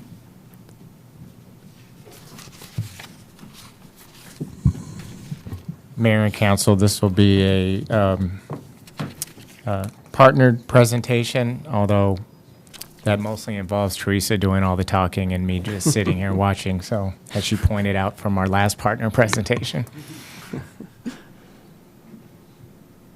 Good evening, Mayor, members of the City Council, and the public. Tonight before you is an item for your consideration pertaining to Senate Bill 329, brought forward by Senator Bill Dodd of Napa, and potential adjustments to the City Council compensation. February of 2023, Senator Dodd introduced legislation to amend Government Code Section 36516, and in June of 2023, Governor Newsom approved Senate Bill 329. Prior to Senate Bill 329, the Government Code Section 36516 allowed agencies to provide city councils a salary based upon population. City councils could also increase compensation 5% each year from the date of their last adjustment or increase to their compensation. The legislation introduced by Senator Dodd was introduced primarily for two reasons. One, those compensation maximums based on population had not been increased since 1984. And second, Senator Dodd recognized the commitment it takes to serve on city councils. Council members must balance jobs and family obligations, and SB 329 was introduced with the goal of attracting more individuals to serve on councils by having the pay reflect the time commitment necessary to serve. Government Code Section 36516 was amended by SB 329, and it now allows council members in cities with population up to 35,000, including City of Carpinteria, to approve salary up to $950 per month. The salary may also be increased beyond the population-based maximums by ordinance, but not to exceed the greater of either A, an amount equal to 5% each year since the last adjustment, and B, an amount equal to inflation since January 1st of 2024. And so that second piece, equal to inflation, would be for future years. For City of Carpinteria, the compensation is currently set at $310 per month and was last increased in 1990. In addition, like many of other cities, City of Carpinteria provides council members benefits. And then one last note, this is an election year, and staff is currently preparing what we call the election fact sheet, which informs candidates of qualifications, the filing instructions, and the compensation. So if you were to consider a compensation increase, staff would amend those documents so others would be aware of the compensation. But also keep in mind that any compensation increase would have to come forth through at another meeting. We would have to go adopt an ordinance to change the salary. And then if the ordinance is approved, the salaries would not change until after the election. In your staff report, there's additional documents, including our survey of cities, showing where other cities currently have their compensation set, and then the full SB 329 language. And that concludes my report. Thank you. Any Happy to questions? answer any questions with City Manager Ramirez here to assist. Your partner. I have a question. Please. Can we postpone this? I think it's important that we have Wade to be here to discuss too. Just a thought. So is there something we put on the next council meeting? Yes, Councilmember Lee, if that was something that the council wanted to do, it could certainly be postponed. The only minor potential impact is with promotion of this as Brian gets the information out to potential candidates, but of course, that could be put out through, CBN or social media or other types of outlets. Well, actually, sorry. Sorry, just one other reminder, the item before you today is just to provide direction so that staff is able to come back with a proposed ordinance. And so it's not even a first reading of an ordinance that could occur at the meeting. That's exactly what I was going to ask. So, yeah, thank So you. he could still vote either way when the time came. And, sorry, one more, just to make sure that we can stay flexible. We could get direction that the council is or isn't interested with having an ordinance come forward, and then there could be, an amount discussed within the confines of, the limits set forth in the staff report, and that number, I think, would be likely pretty easy to amend. And can you give context about the last time the council discussed this? They actually decreased, correct? What? Years ago, they actually decreased the wages in the 90s? No. No? Okay. Yeah, Councilmember Lee, it was last set in 1990, so I don't know if you're talking about before 1990, but it's been $310 since that time. Got it.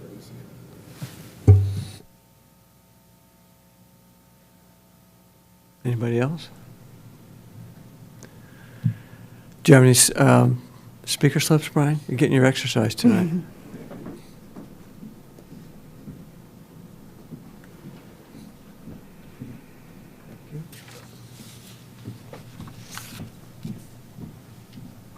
I think this is from Rogelio, because I saw you do it. Yes, I'm Rogelio Delgado, and I know that every meeting you miss time with your family, birthdays, anniversaries, friends, but you have decided to represent your community, and I know about that. I'm a former school board member, 2016, 2020, 4 years. I only missed 3 meetings. And believe me, if we were supposed to vote regarding your salary, we would triple it. We would triple it. I appreciate and thank you for your service, each one of you. My seat was right where you are, Natalia, 4 years. Thank you very much. Thank you for your comments. All right, anybody else from the public? Yes, Fred. And can you fill out yet another speaker slip? Thank you. Once again, just a quick point of clarification. That would come out to just under $39,000 in the budget. Thank you.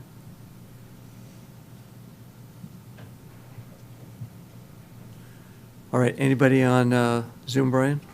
Mayor, we have no Zoom speakers. Thank you. Okay, we will bring it back to the council.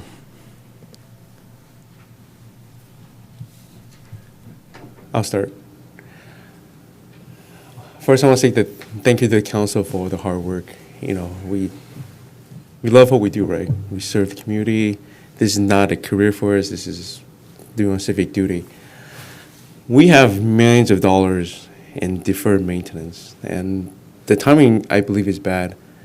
We have to focus on providing more funds and saving up for more programming, fixing our roads, supporting our nonprofits. There's so much that we have to do, and I just don't think it's appropriate that we look at increasing our stipend or wages for now. I think down the road we could, but right now I think that we should just stick to what we are offering to the council and no changes on my part, so.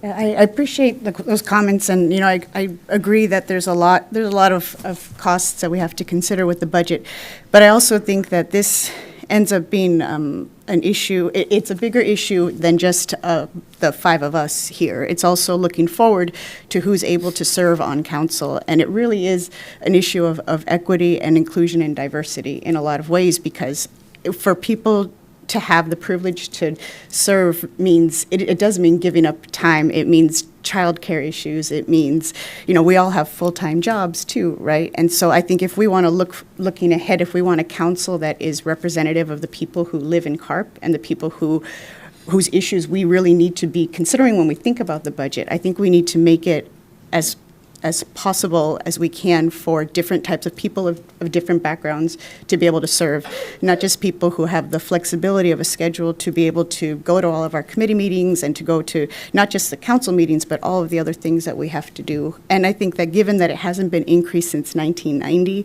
whereas everything else has gone up for sure, in terms of inflationary costs and everything, and in terms of the amount of work that it goes on, I'm open to discussing what an increase should look like, but I really think it's an important thing for the future of the city to have to have more value attached to the council's work, especially when we look at that table that shows the compensation from the other regional cities in our area. I think that if we want to attract diverse voices from diverse backgrounds, that we need to get a little bit more with the times in terms of compensation. Yeah, I appreciate both of your comments. I think in terms of Councilmember Solorzano, I'm definitely in line with the equity piece of this. Unfortunately, it doesn't feel like the best timing, but I also feel like with the last 24 years, given inflation, and most recently, at least through since COVID, the amount of work just has felt has been increasing. I think that there's an increasing demand on behalf of the community of Carpinteria. I think there's increased need with the work that we need to do here in terms of the various committees. And in order to adequately and effectively address those, I think this is one way. And I think actually the timing to get it in right as an election, for it being an election year, is probably good timing. To encourage other candidates to run for the district seats. But I hear what you're saying, Councilmember Roy and Lee, and I think though that I think overall this probably be more of a benefit to the city and the council. And you both make great points, but I see that it is a sacrifice and a commitment to our community that we are here away from families, but I just feel that there's better use of taxpayers' money to fix our roads, for programming, for our nonprofits, that we should be giving back instead of increasing the stipend. So I think it's also important to think about what impact is an increase, any sort of increase, what is that going to have on the budget? I don't think it's going to be enough of a difference that would really make a difference to our pavement program or to some of the items that are causing the most difficult challenges with the budget. I mean, I guess that could be a question for staff. If depending on how much we vote to increase it, how much of an impact will that have on the budget? And I think compared to the other projects that we talk about and the other priorities, it's not a substantial cost. But it's again, I really see this as being, like I said, just a much bigger issue than us here. And I think I'm looking ahead to people who we want to be able to have access to serve. I understand that this is definitely, we're doing this because we care about our community, but we also want other people who care about their community to be able to serve. And right now, I think a lot of people cannot because they don't have the resources to be able to be taking the time off to do the work that is required to be an involved city council person. Yeah, I'm very appreciate your comments, as particularly first that we do need to attract a wider base of the economic strata to participate in this exercise. So, anybody want to make a motion?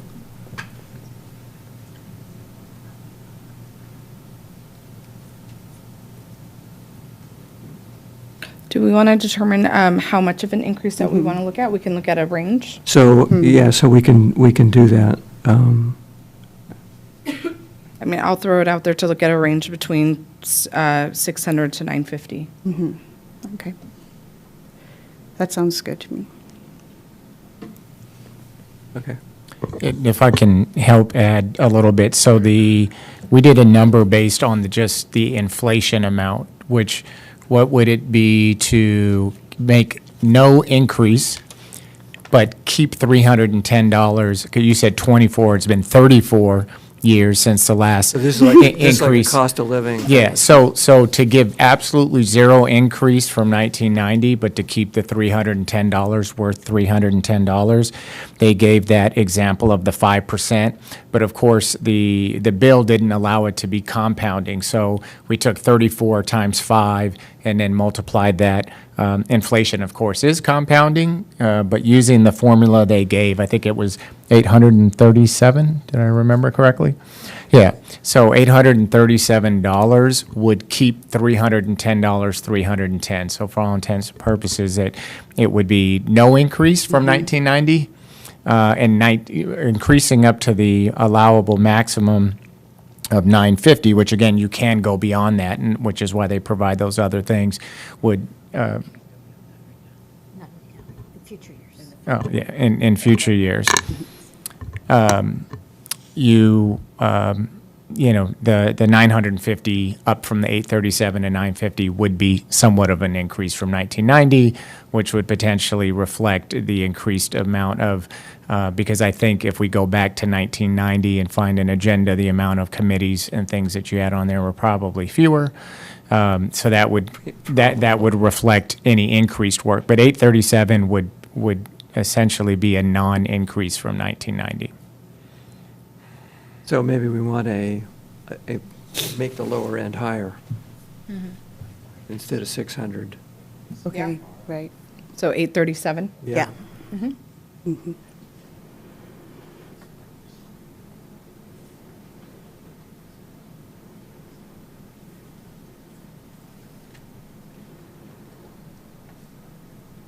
I'm sorry. It's okay. What did I miss?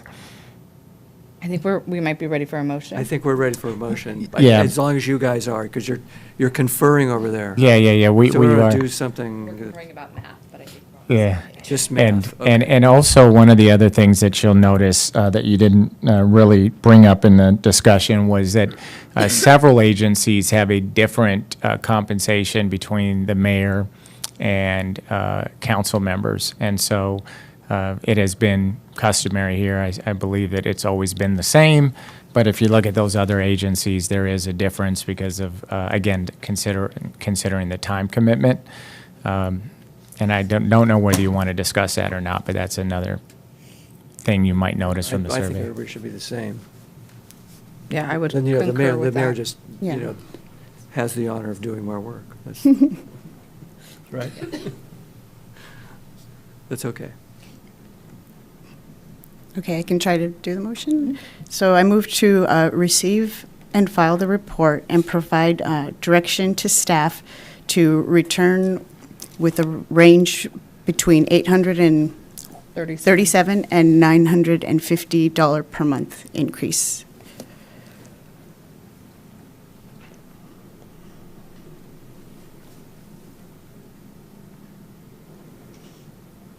Was there a second? Oh, I'll second. Oh, good. All right, Brian, may we have a roll call vote, please? Councilmember Solorzano? Aye. Vice Mayor Alarcon? Aye. Councilmember Lee? No. And Mayor Clark? Aye, and thank you very much. Legislative update. No attachments. Anybody have anything? Okay, committee reports, inquiries, and other matters. Does today meeting, is a committee meeting? No. Oh. Phew, thank you, Fred, sorry. Please, accept my apologies and approach the, Again, last Tuesday,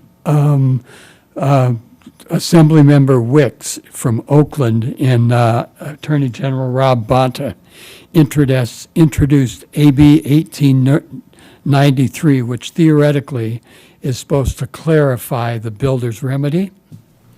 But maybe you could all take a look at that, because the way I read it, what it would do is cut down the requirement for affordable housing it could cut it down to 10%. And I think, Jen, am I right, we're at 12% now?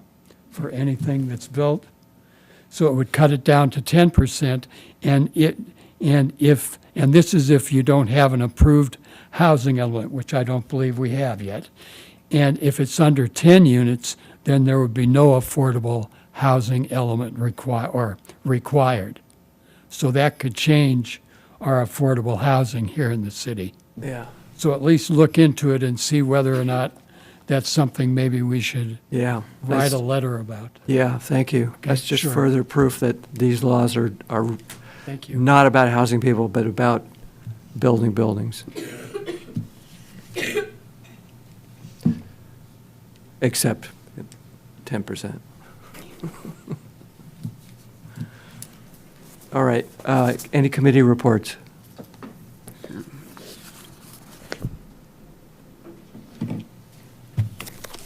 Okay, I guess we're good. We're going to adjourn the meeting at 9:07. Thank you, everybody.